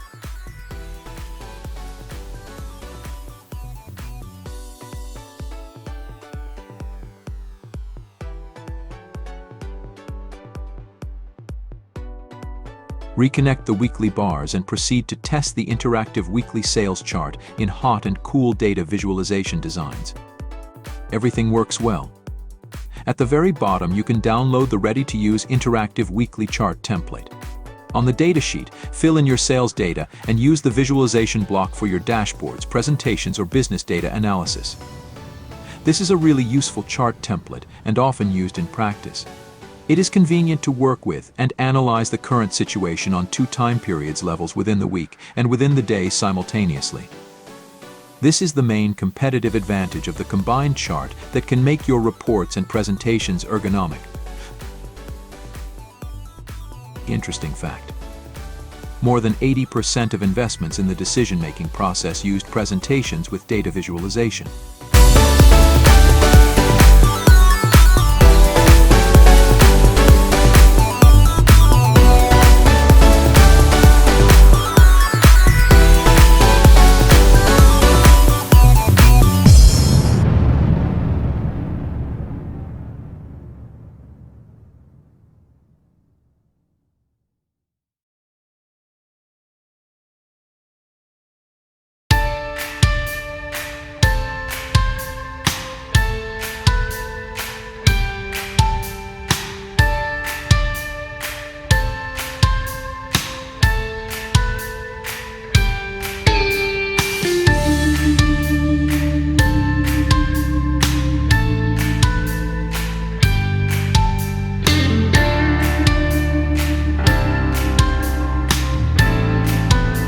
Let's consider 2 examples of presenting 3 metrics in Excel charts. Each visualization example has its own advantages and disadvantages. Therefore, a rational choice is to use both examples simultaneously on one dashboard. First, we will create the first visualization example based on a donut chart for 3 variable values. Suppose we need to display a comparison of the top 3 best metrics with each other over a certain accounting period. Prepare a table with the initial data. Note that there are empty rows between the value rows in the table. There should be 1 empty row for every value row. This is necessary to create a stylish and easily perceivable design of the donut chart with 3 values in one direction. In column B, fill in the initial values in percentage format. In column C, include a formula to calculate the remaining share from 100% after subtracting the initial value.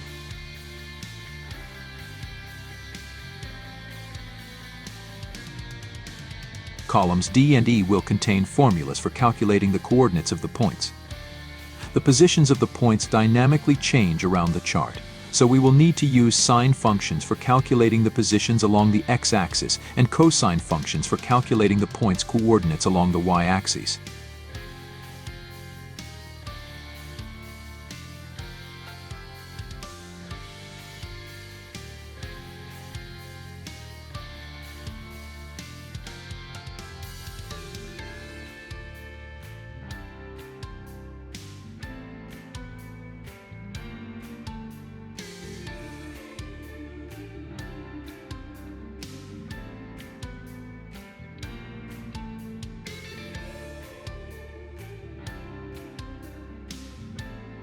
Select the initial data table in the range of 3C7 and create a Doughnut chart via the Insert Charts Doughnut menu.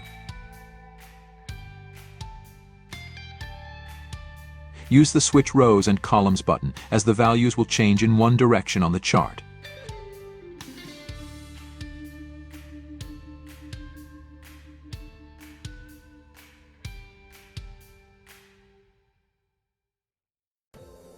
Now, to decorate the Doughnut chart, add 3 more data series using the Select Data Source tool. At this stage, each new series will refer to the Y-value cells in column E, one by one. The name of each series starts with the word light.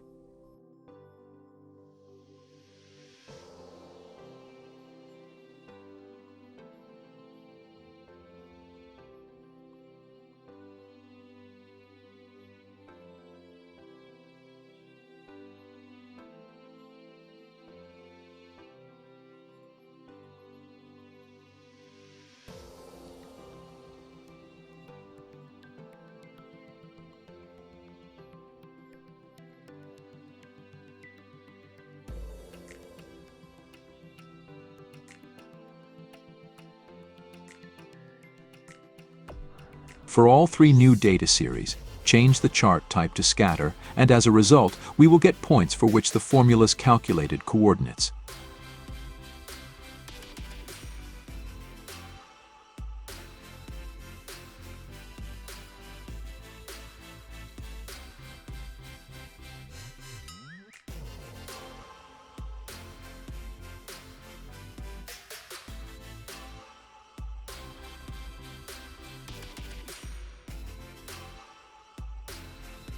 Set and fix the minimum and maximum values on the axis so that the points are exactly in their places.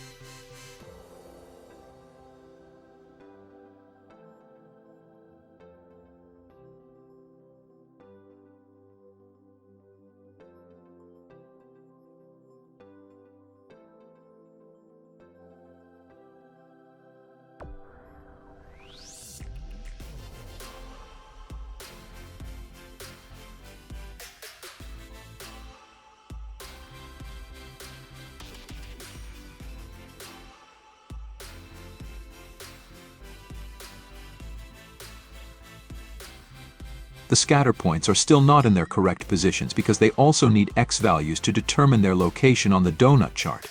Use the Select Data Source tool again, and now, after changing the chart type to scatter, we can fill in another field in all 3 newly added data series to specify the X-axis value.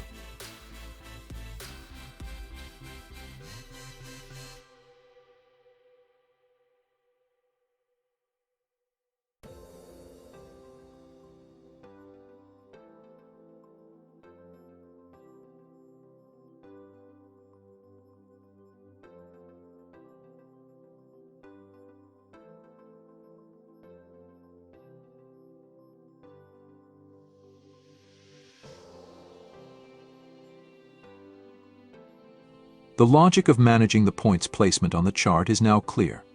We need to make adjustments because we are using a 3-layer Doughnut chart in one direction for presenting all data series.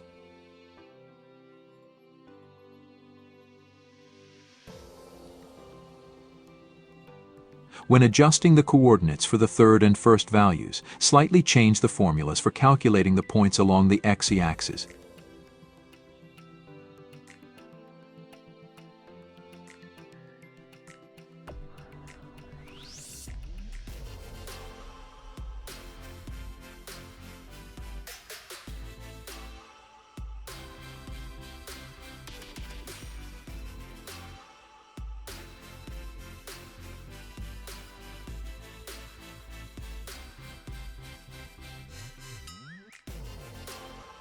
Now all points are in their places.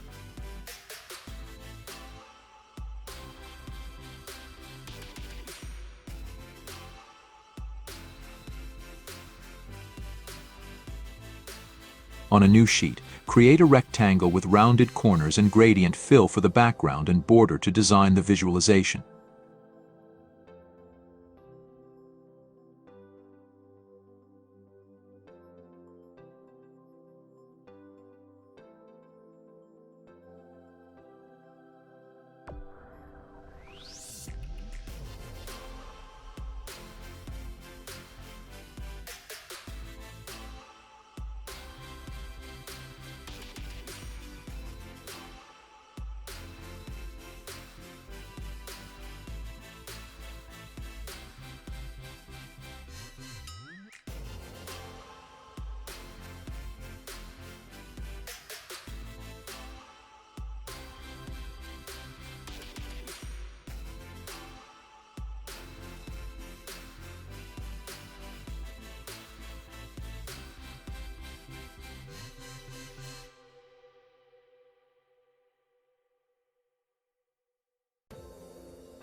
Transfer the combined Doughnut chart with points to the created panel. Specify the dimensions, position, and create a stylish design.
Fill the residual segments with a solid dark color.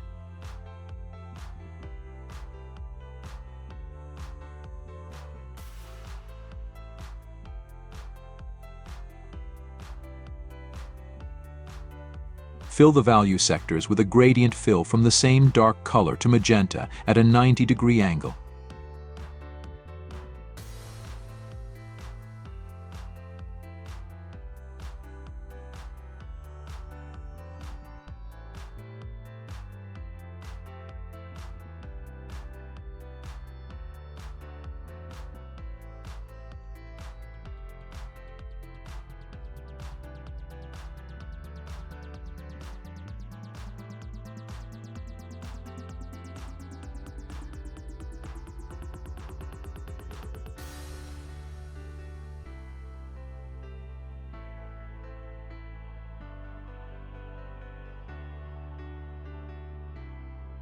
Create beautiful starlights from the points on the chart. Use the settings for marker colors and sizes in the scatter chart.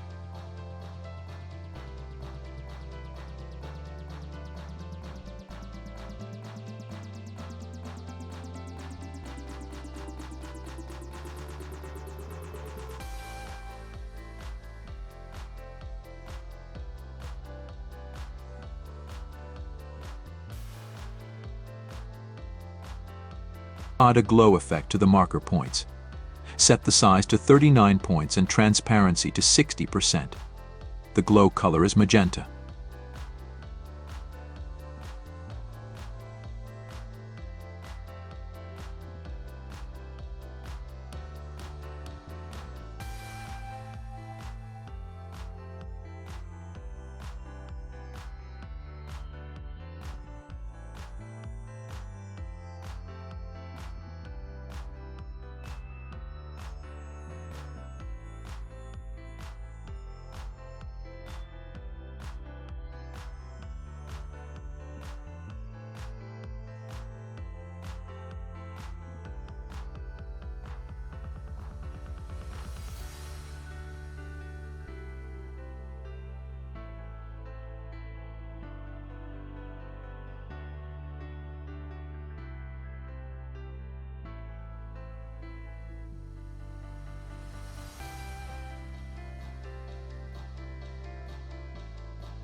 Add a text label by referencing cell B1 of the initial table from a text box element.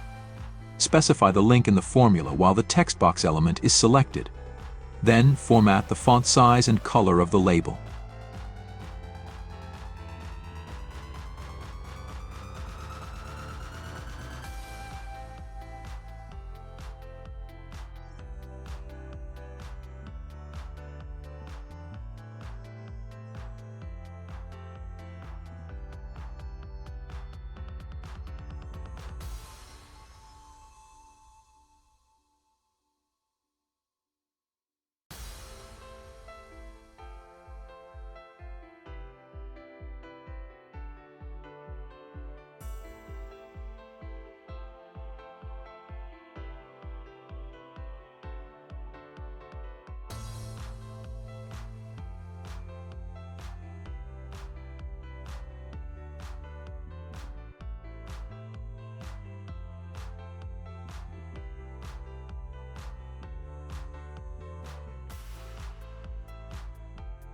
We will need another formula to calculate the arithmetic mean of the three initial values.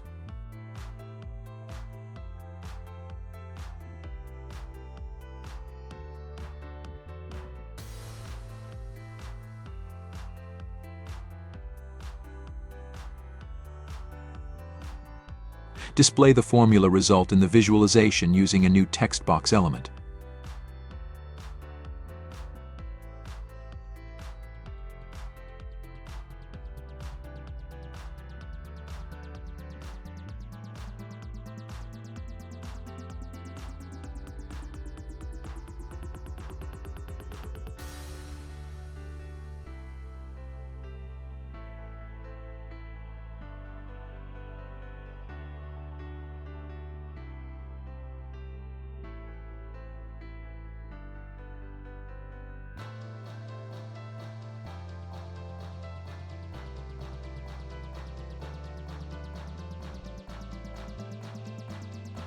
Create interactive elements and functionality for the visualization of the Doughnut chart with three values. Use a pivot table and slicer buttons for this. Suppose the database for the top three metrics over a week is in the cell range H2K8.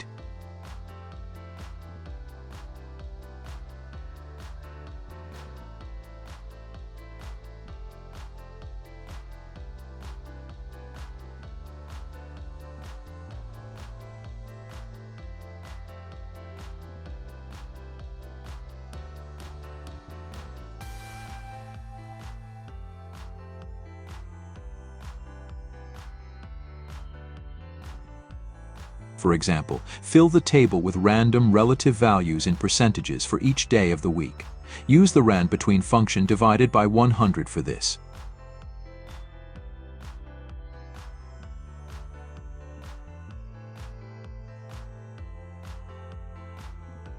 Copy the random formula results and paste only the values in the same range so they no longer update. Then, sort each column separately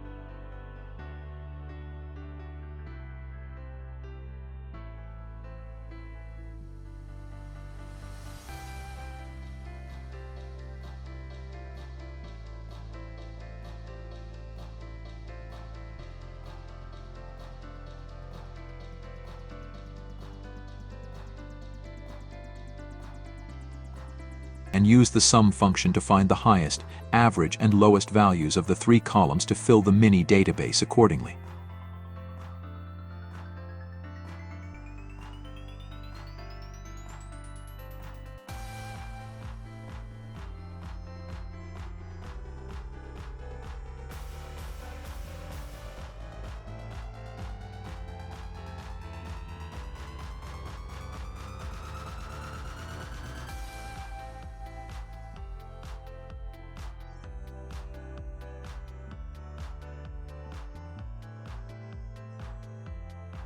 Select the entire database table and create a pivot table based on it.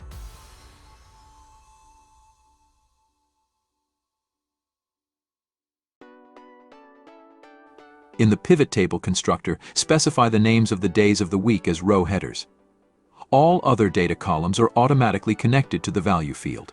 Change the final values in each pivot table column to average in the field parameters since we are using percentages.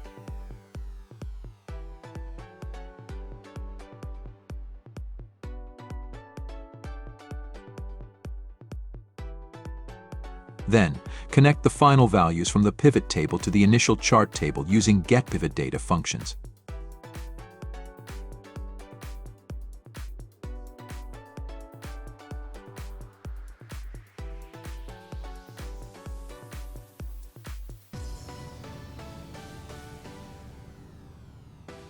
Create a slicer element based on the pivot table and design it.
test the interactive capabilities of the Doughnut chart for 3 values in the style of a comet or 3 stars flying.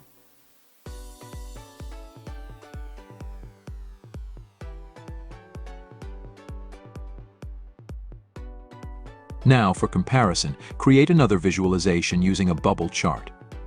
First, create an initial table for the chart in the cell range H10K13.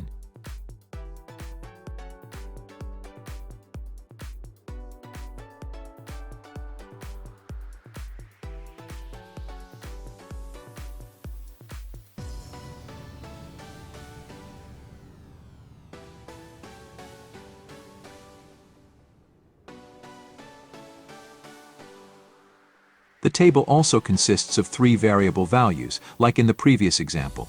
The values in the X and Y columns are constants, they do not change, as this is necessary for the design.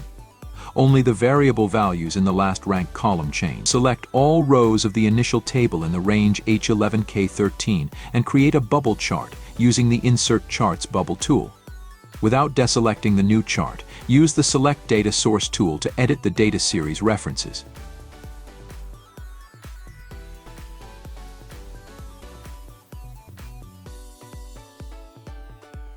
The value ranges in the reference arguments should cover vertically. Fill in all fields accordingly and without errors.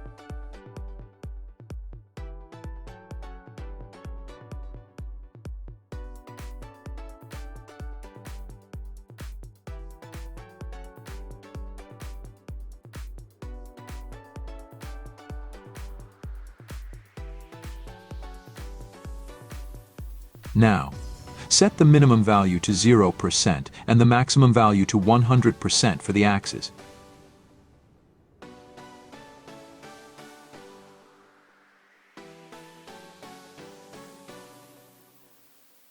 A crucial moment for the beauty of this visualization type is to set proportional height and width sizes for the chart so that everything looks nice.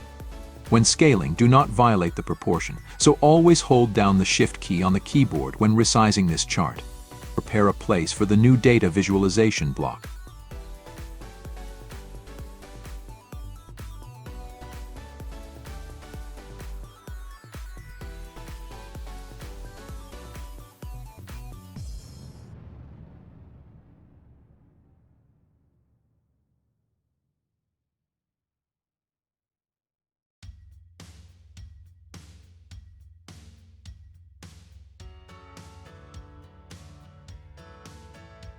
Simultaneously copy the text and the rounded rectangle.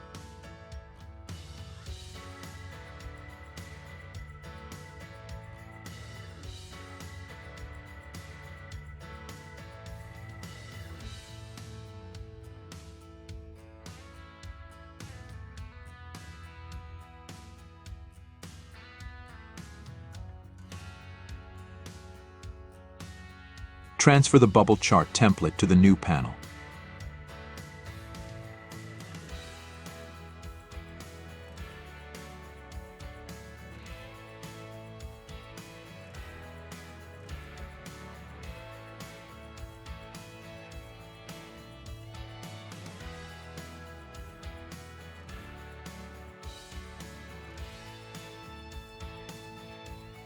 Design it and resize, but do not violate the height to width proportion.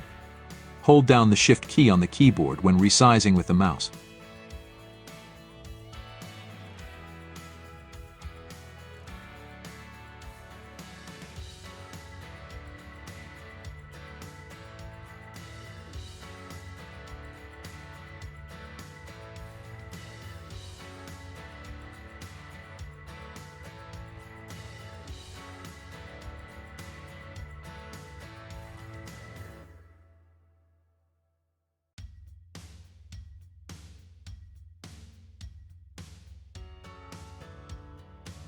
Use a gradient fill with semi-transparent colors in different directions for the bubbles.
add new columns to the mini database for the second visualization block and fill them with random values as before.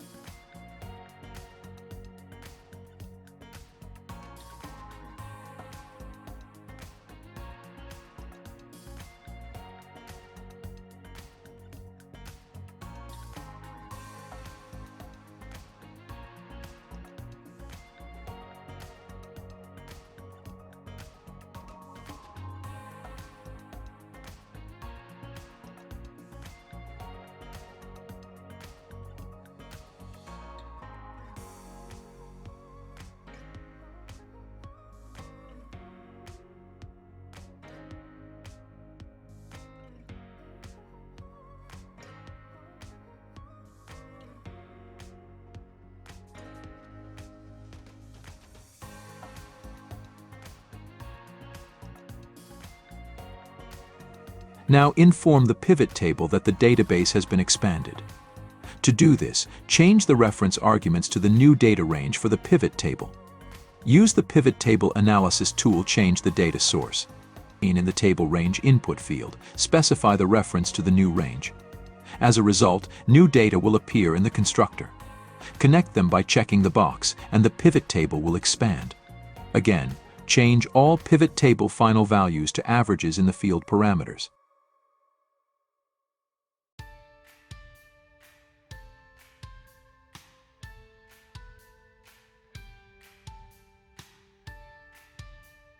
Then, connect the final values to the initial data table for the bubble chart.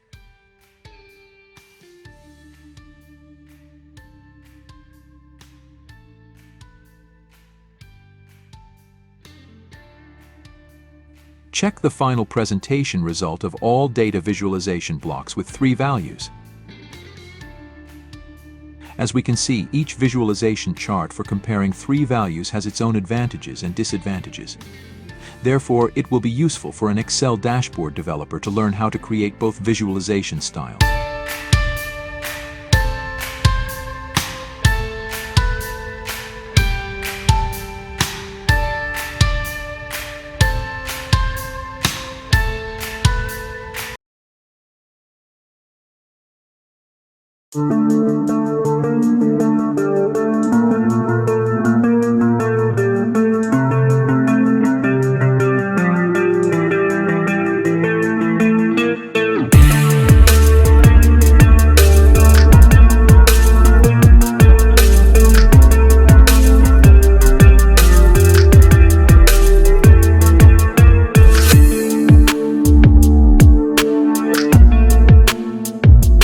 How to make weekly line chart with graphic design in Excel. Example of creating a weekly line chart in Excel with graphic design and interactive features. In this video tutorial, we will learn how to create an interactive line chart in Excel. This example demonstrates the application of a rubber plastic effect on an Excel line chart for data visualization and presentation. We start by preparing the data and constructing a table with initial values for the weekly chart. To create a unique graphic design in Excel, we need 2 additional values at the beginning and end of the weekly chart. Therefore, the row numbering consists of 9 numbers in the first column of the table instead of 7.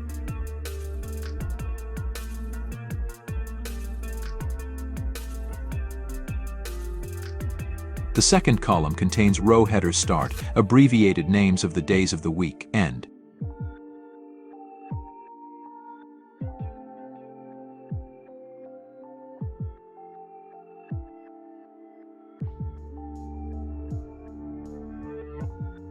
Next, we have 3 columns with initial values. The largest values are in rang 1. The values in the chart will be built in ascending order. Hence, the first column is named rang 3. We fill the table with random initial values for the example. In the first column, we have the smallest random values, in the second column the average values, and in the third column, rang 1, the largest random values. We use the rand between function with different parameters in the arguments for different columns according to the rank.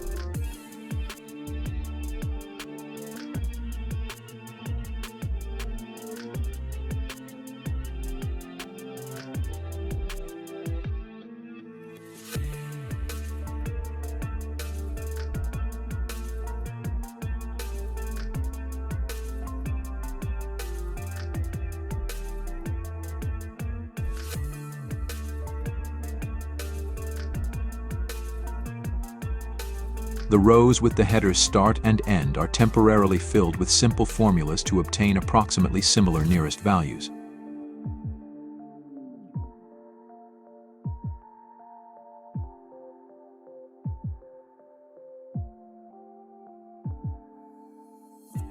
The next three columns are the selected values for creating three cursors on three interactive line charts.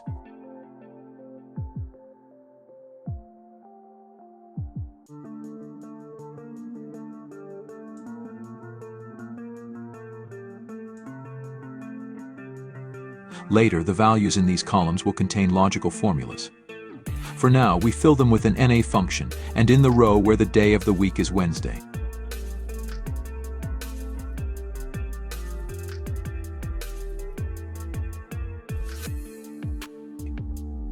We provide links to the rank values on Wednesday.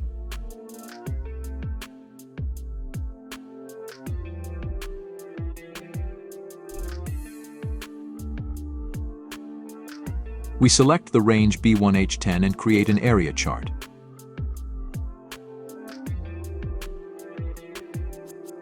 Insert charts 2D area. As seen in the chart legend, we have 6 data series. We need 3 more series. We use the Select Data tool and add 3 more data series named Line 3, 2, 1, with links to the columns Rang 3, 2, 1 respectively.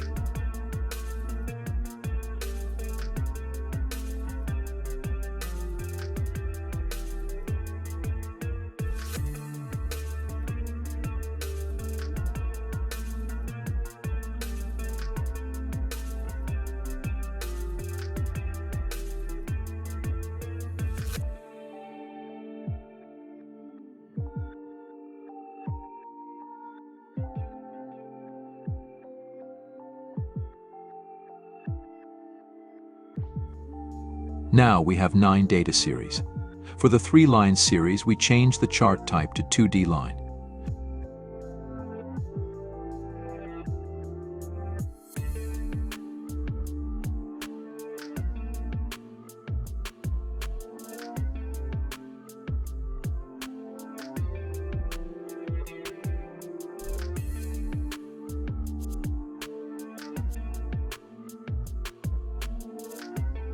Similarly, for the 3 cursors series, we change the chart type to scatter.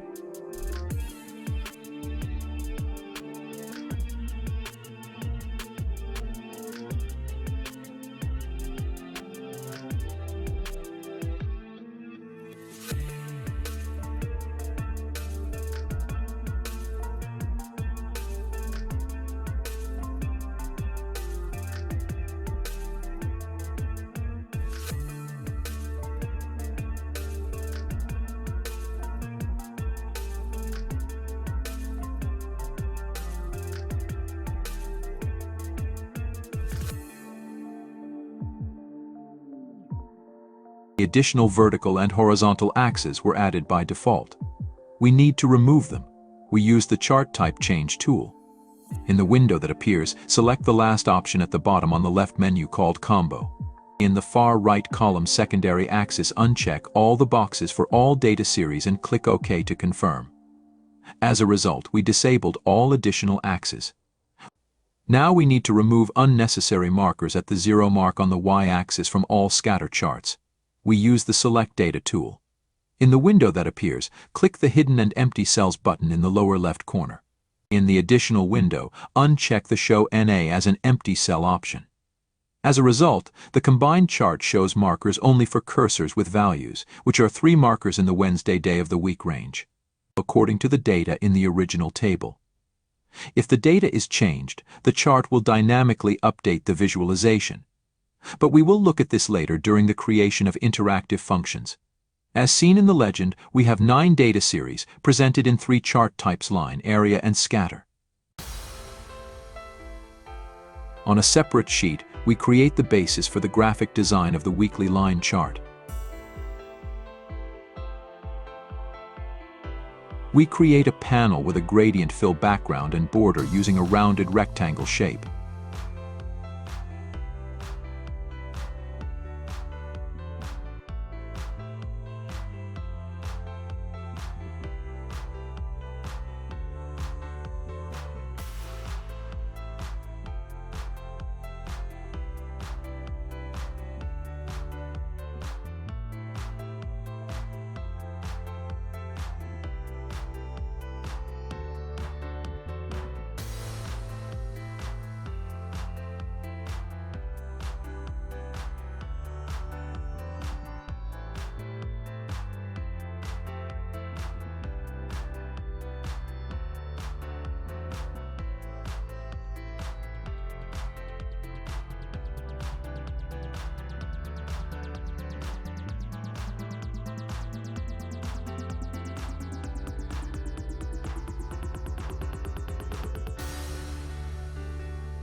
We move the combined weekly chart to the new sheet and overlay it on the panel shape.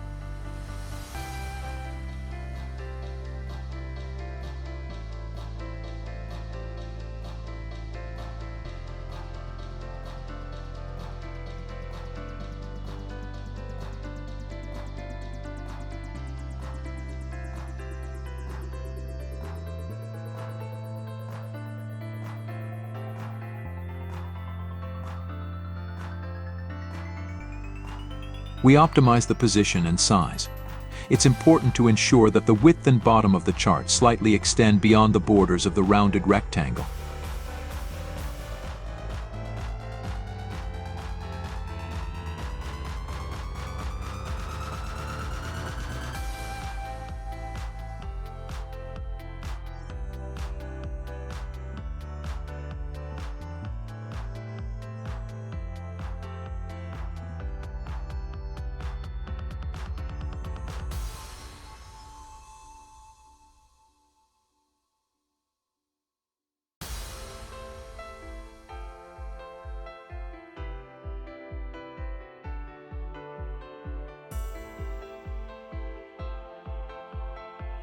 We create a graphic design for the chart with a rubber plastic effect. But first, we set the order of the layers of the Rang data series areas.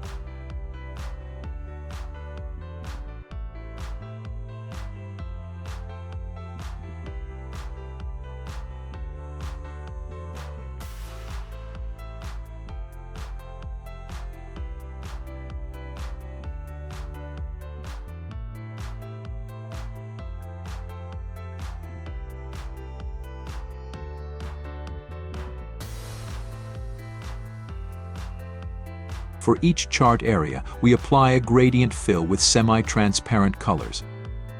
It's important that the colors are different.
Next, we choose the line charts and set the line parameters color, thickness,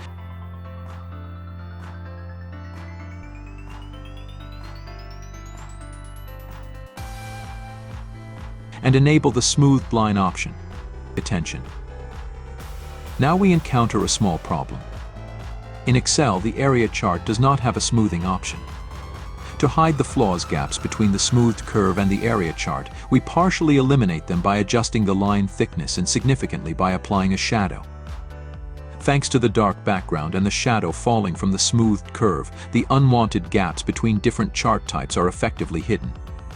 To enhance the shadow effect, reduce the transparency to 35% in the parameter settings.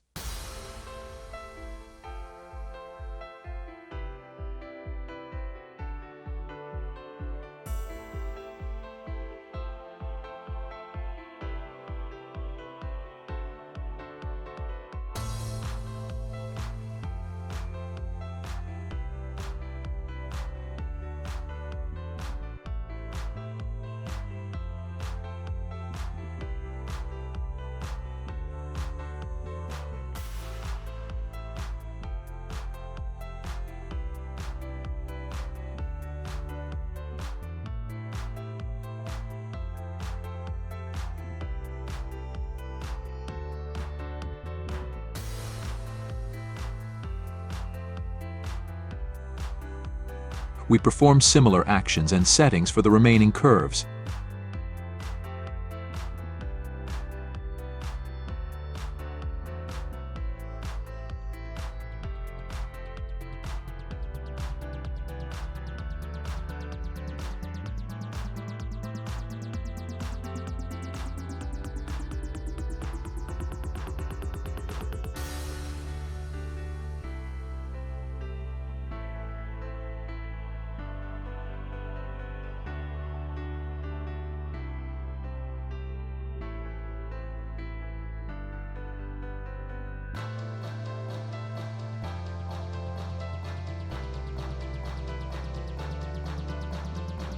In graphic design, the mask effect is often used.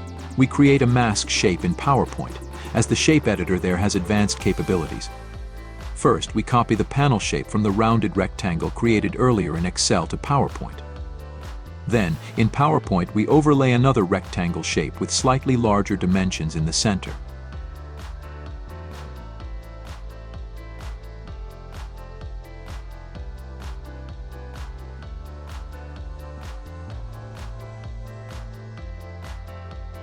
We select both shapes and use the Merge Shapes Combine tool in the editor. We get a new shape with a hole as a result of the merge. We copy the mask shape back to Excel and overlay it on the chart.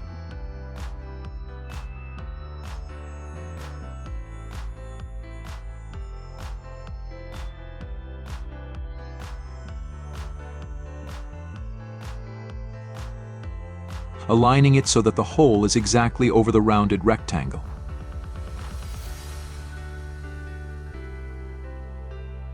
As a result, the parts of the chart that extended beyond the borders are hidden.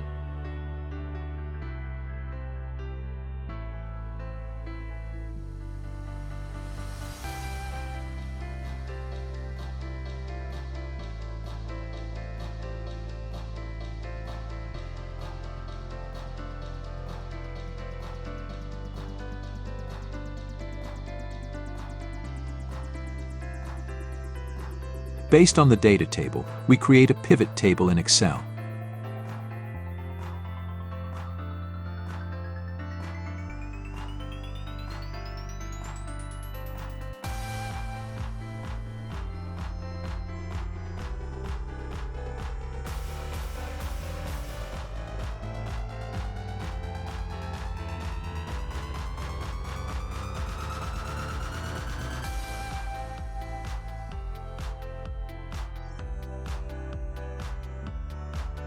In the Table Designer, we set up the fields. In the rows, we have abbreviated names of the days of the week, and in the Values field, the rang columns.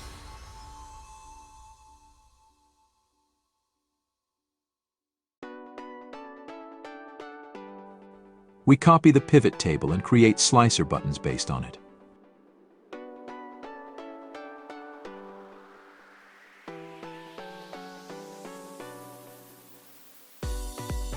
We will use them as controls for the weekly line chart with graphic design.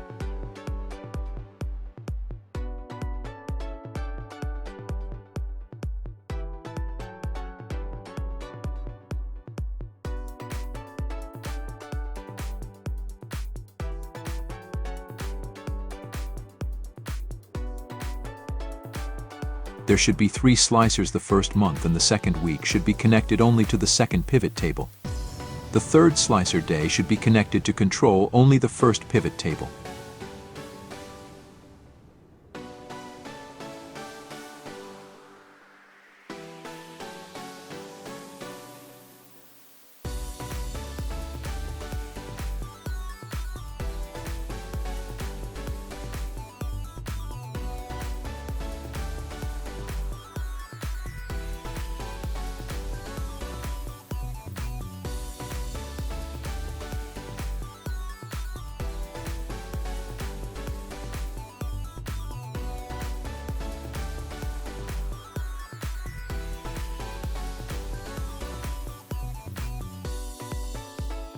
We design the appearance of the buttons and slicer panels in the templates by duplicating and modifying the already prepared options.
Using the getPivotData function, we connect the data from the pivot table to the original table in the rang columns range.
In the cursor columns range, we use a logical formula that checks which days of the week are used for data selection on such days. The cursor will be shown on the chart.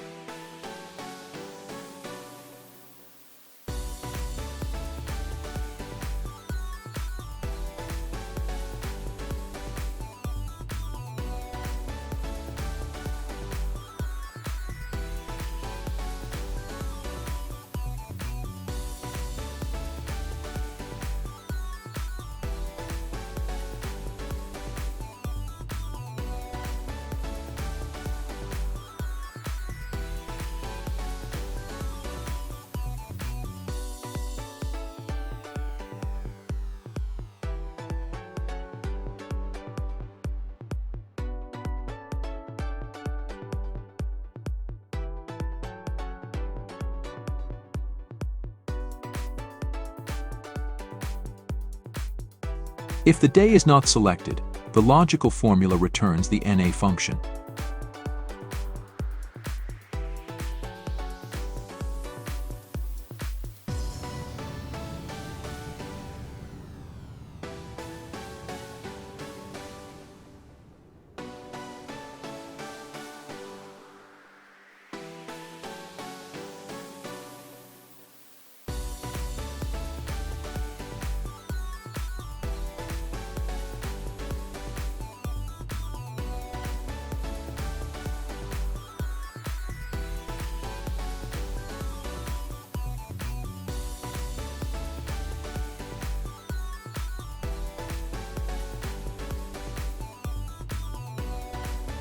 We move the slicer buttons to the chart. We choose their position, set the sizes, and configure the parameters.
Then we test the interactive functions of the weekly chart with graphic design.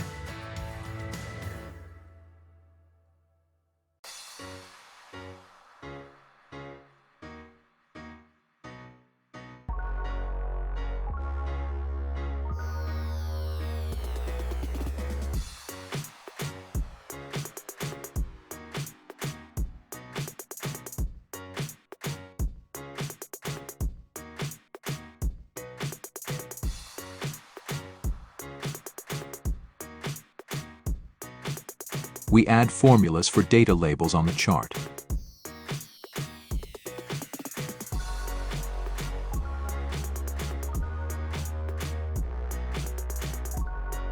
Summarizing values for the selected days of the week for 3 indicators.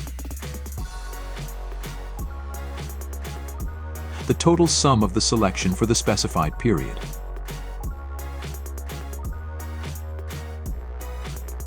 We create text box objects to add labels to the visualization. In each text box, we use the formula bar to reference the cell with the source of the corresponding data.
This is another example of how to enhance a dashboard with graphic design visualization.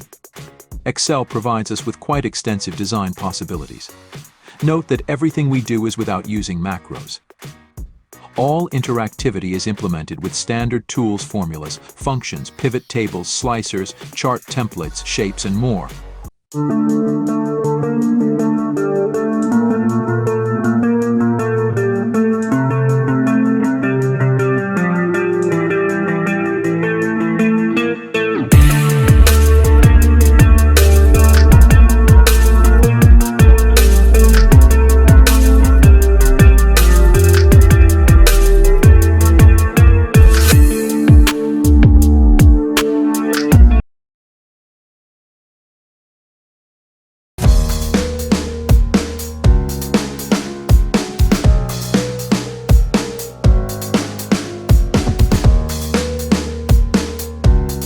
Here's an example of how to create a beautiful progress bar in Excel.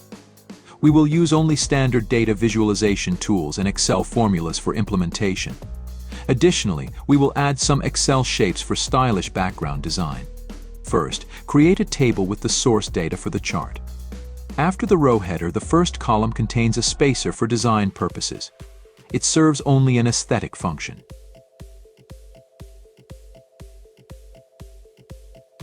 The second column contains the source values.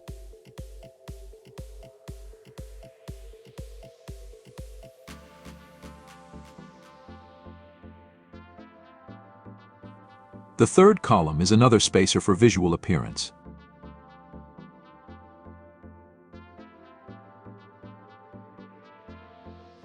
Finally, the fourth column contains a formula to calculate the remainder from 100% after subtracting the progress bar's fill percentage.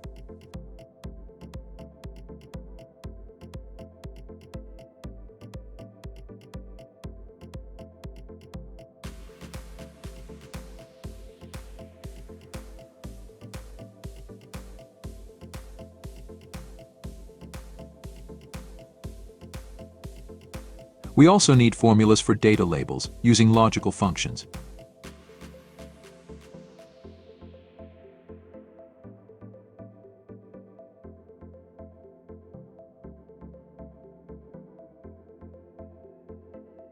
If the progress bar is more than halfway filled, the label color will change. The chart background is dark, and the progress bar is brightly colored. The label text on the progress bar should be readable and clearly visible against both dark and bright backgrounds. For this, we will use a logical formula to change the label text color. How will we do this in Excel without macros? Let's see.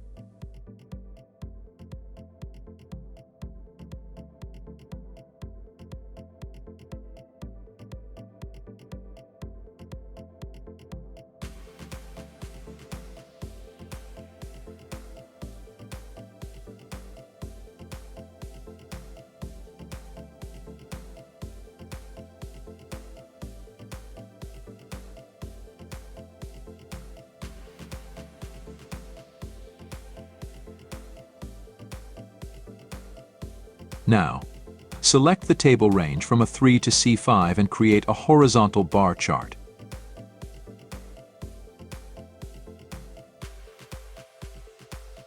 First, use the Switch Row Column button on the chart.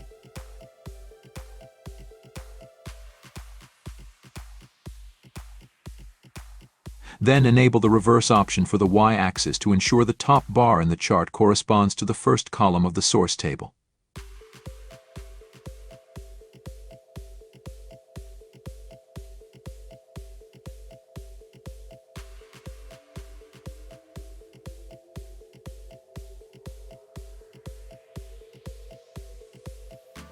On a separate sheet, create a rounded rectangle shape.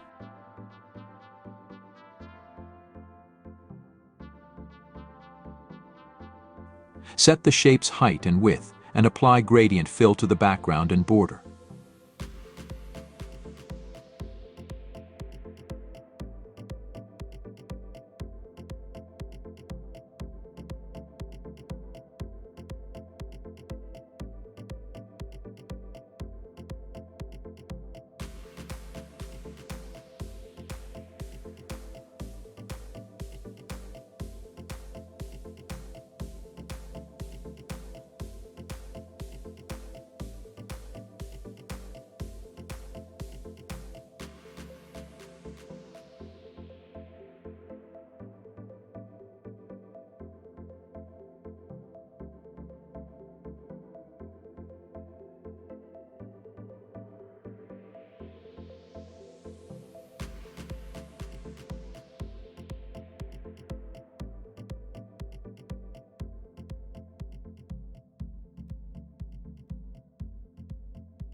We need another rounded rectangle, but this time maximize the corner rounding.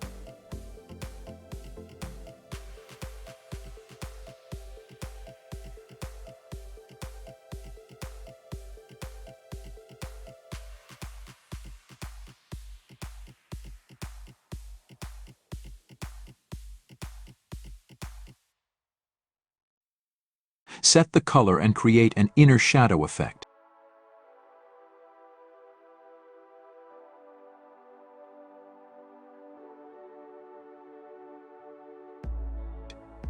Adjust the inner shadow depth by changing the blur parameter to approximately 17 points.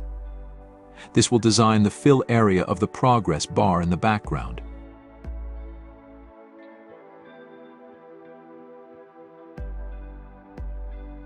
Align all shapes horizontally.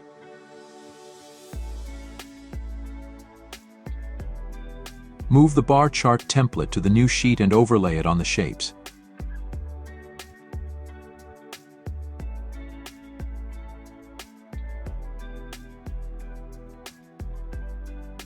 Resize, make the background transparent, and remove all unnecessary objects and labels from the chart, leaving only the bar stripes.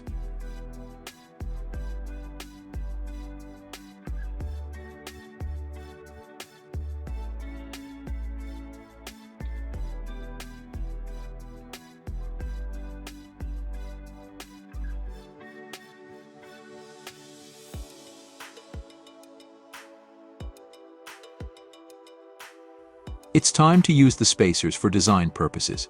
Create a semicircle shape for each spacer.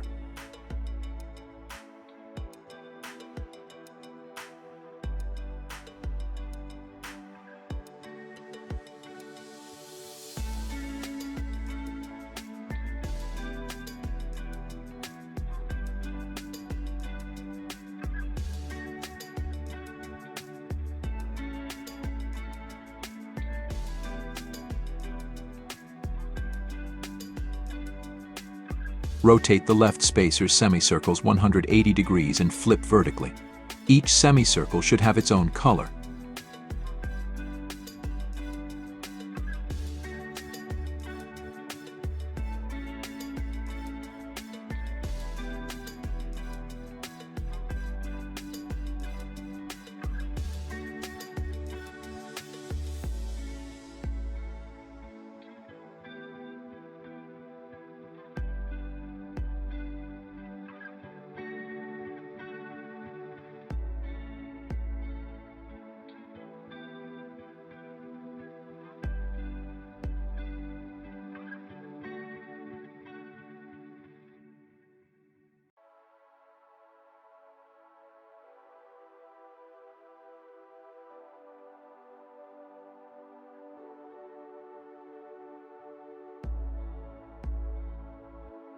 Copy the semicircle shape. Then select only one spacer in a bar stripe on the chart and use the CTRL-V shortcut to paste the shape as the background fill of the spacer on the chart. Repeat this for all 6 spacers on the 3 bar stripes of the chart template.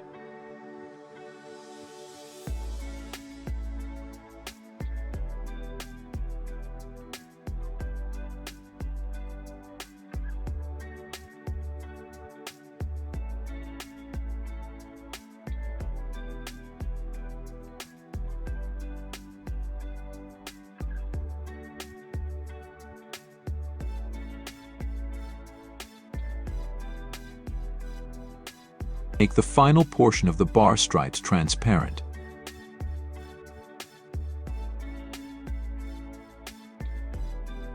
Fill the main portion of the progress bar with gradient fill so that the colors at the start and end match the colors of the semicircle shapes in the spacers.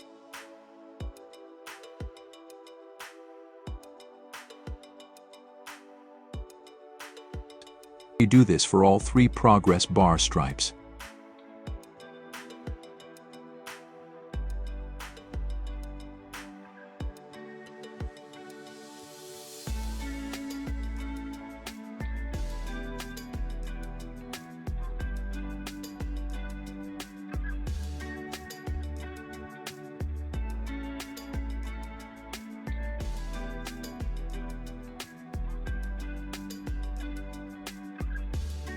temporarily hide the progress bar template and copy the background shape with the inner shadow.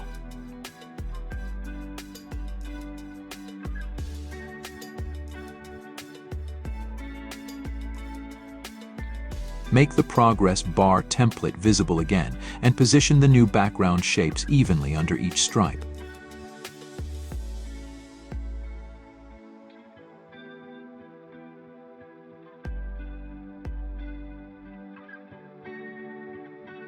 In the data table, change all three source values to the maximum 100% to align the positions and sizes of the progress bar template with the background design.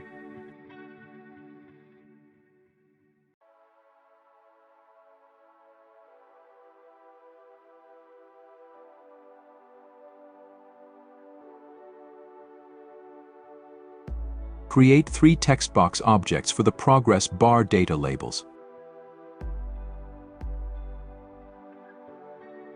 For each text box, link it to the cells in the first column with the logical label formulas.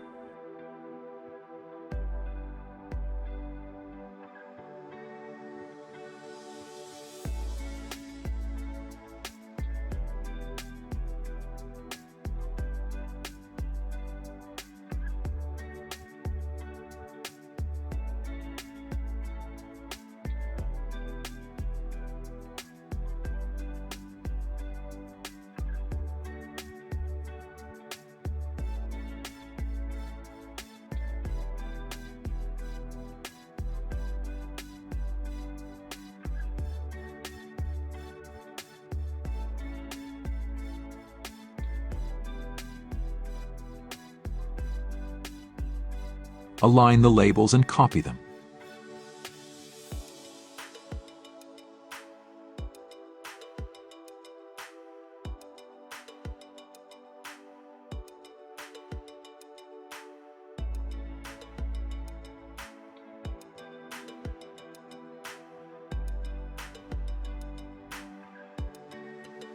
In the copies, create links to the second column of label formulas.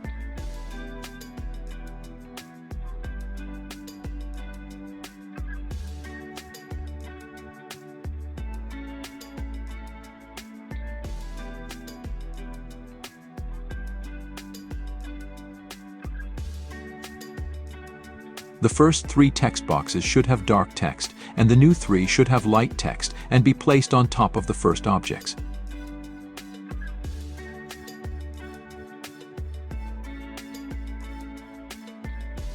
Now, if the background under the labels is dark, they will have light text, and if the background is bright, the labels will have dark text for better readability.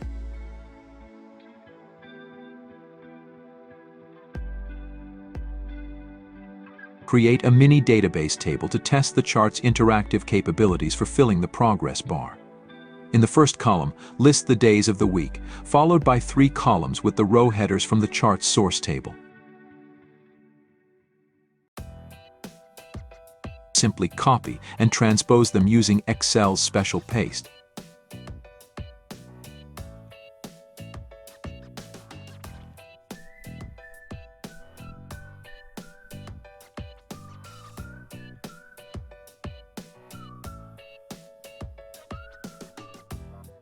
Fill the table with random values up to 100% using the rand_between function divided by 100.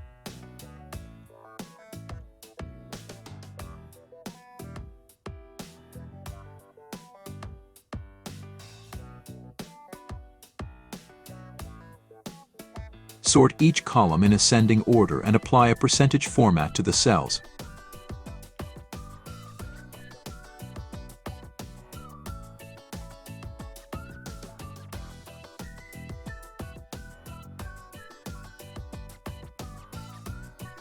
Based on the mini database table, create a pivot table and place it in cell A10, linking to it in the creation parameter. In the pivot table designer, specify the day in the row field and include the remaining columns, which will automatically populate the values field. Based on the pivot table, create a slicer. We will use it as a control element for filling the progress bar interactively.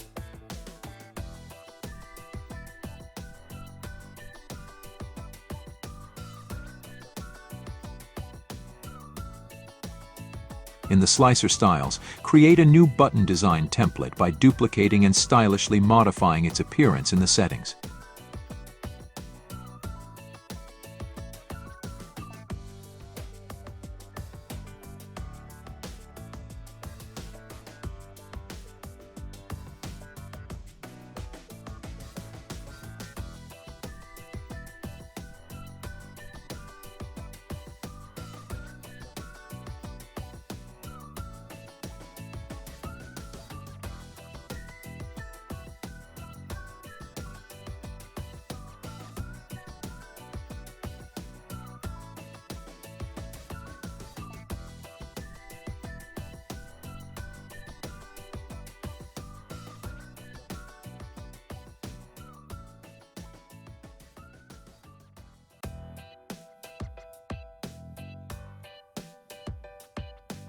For each final value in the pivot table,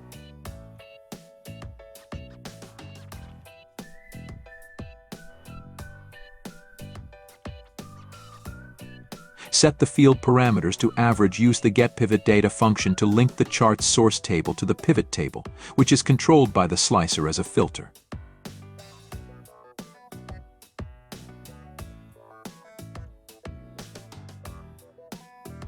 Move the slicer buttons and control the progress bar with them.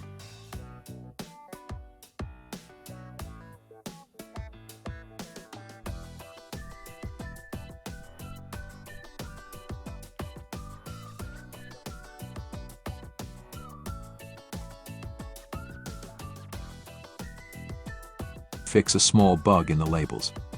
Add the text function to the logical formula arguments to convert values from numeric to percentage format.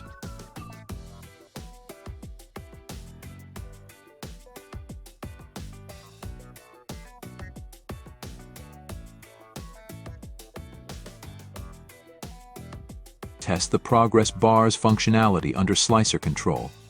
As you can see, you can create interesting progress bar designs with interactive features in Excel without macros. Standard tools, formulas, pivot tables, and a little imagination are all you need.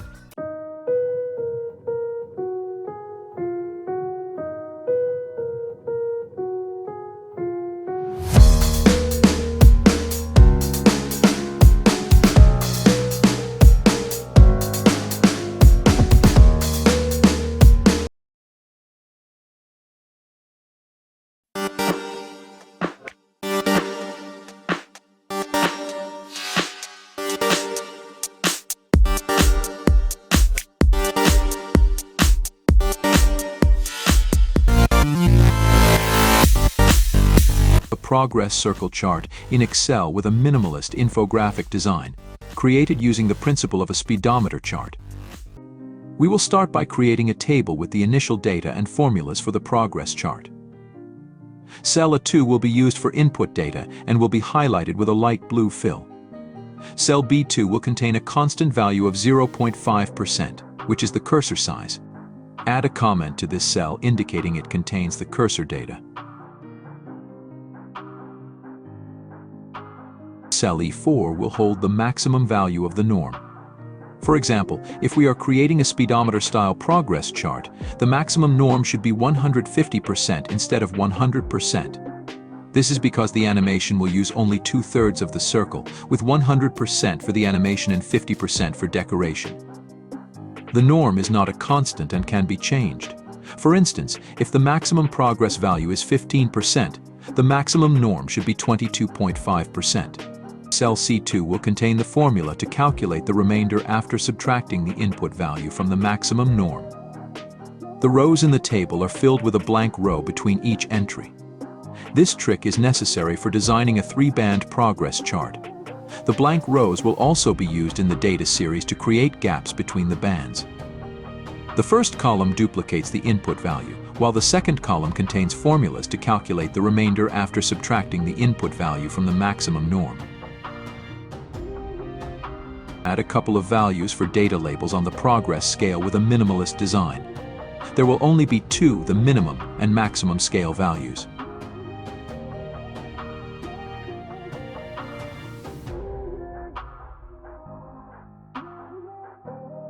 Select the range from cell A3 to C7 to create a template for the progress circle chart in Excel. Switch rows and columns immediately.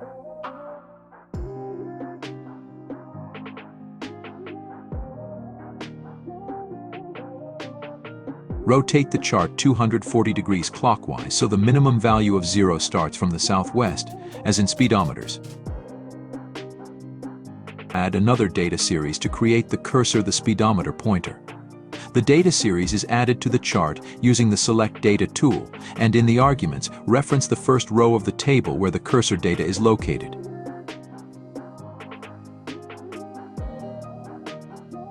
Change the chart type for the cursor data series from a donut chart to a pie chart.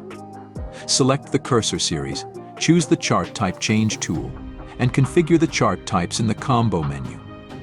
All series should be donut charts, except for the cursor series, which should be a pie chart. Note that the pie chart should be placed on additional axes, so check the secondary axis box for the cursor series.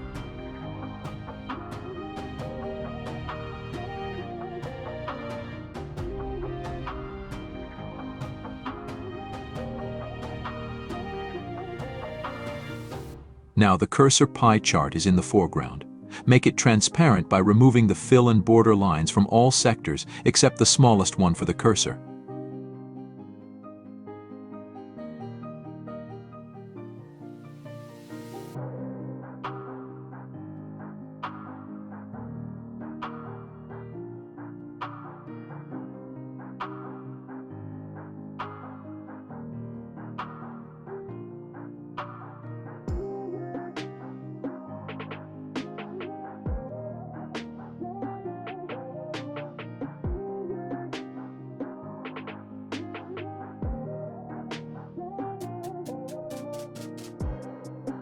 On a separate sheet, create a rounded rectangle.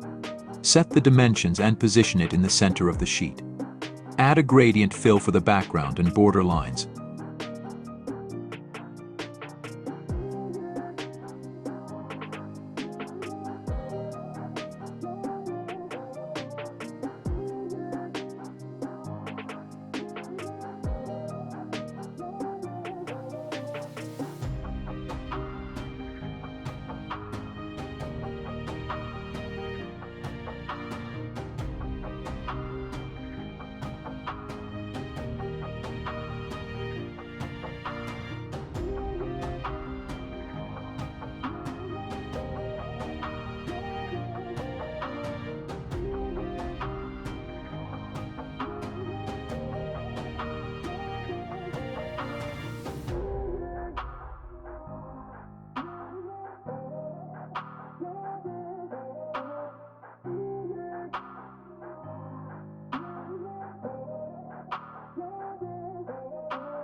Move the combined progress circle chart template to the new sheet and place it over the rectangle shape. Create a minimalist design for the chart. Turn off all unnecessary data and values on the chart.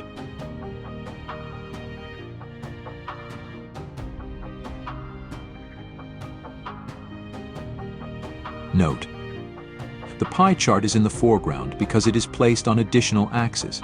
To access the donut chart in the background with one click, disable the cursor data series. Alternatively, use the series selection menu in the Format section. Use whichever method is more convenient for you. Now we can set transparent and semi-transparent fill colors for the sectors of the donut chart. Rotate it and adjust the inner ring diameter.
Using the donut hole size parameter, we can adjust the thickness of the bands by changing the inner diameter of the chart.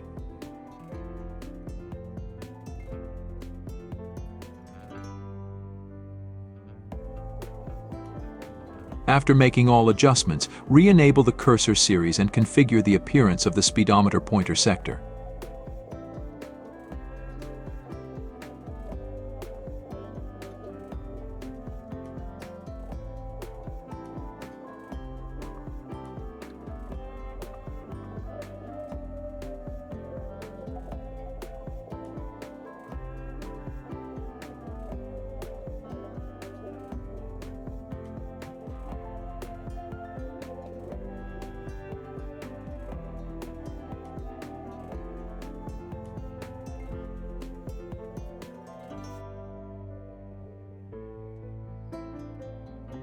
Add the minimum and maximum value labels to the speedometer scale.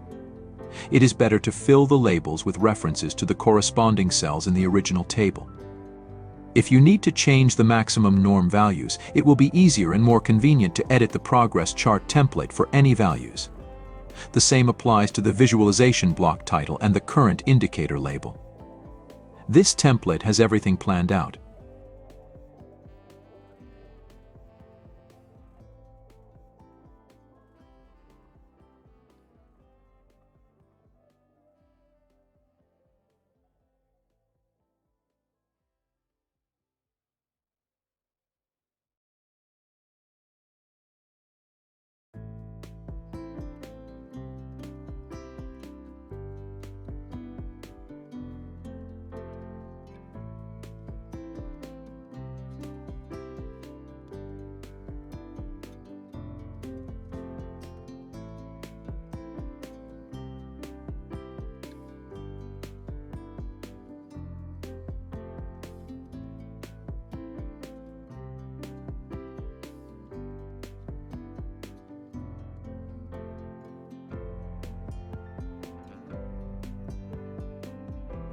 Now we make the progress speedometer interactive and test it in action. Create a table as a mini database of initial values from 2 columns: day names of the week and percentage values increasing from 0% to 100%.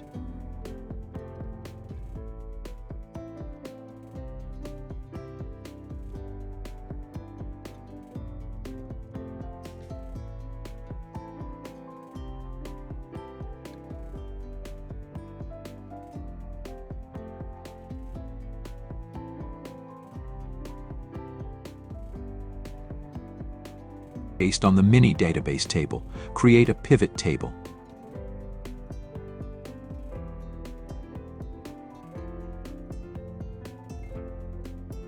In the pivot table summary row, set the value type to average in the field parameters. Connect the pivot table to the original chart table.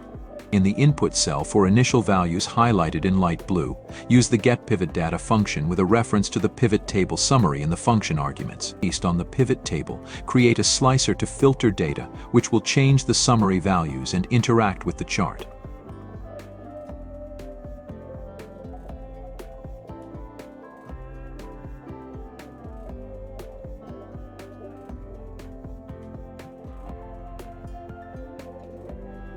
Design the slicer buttons by duplicating and modifying the slicer templates.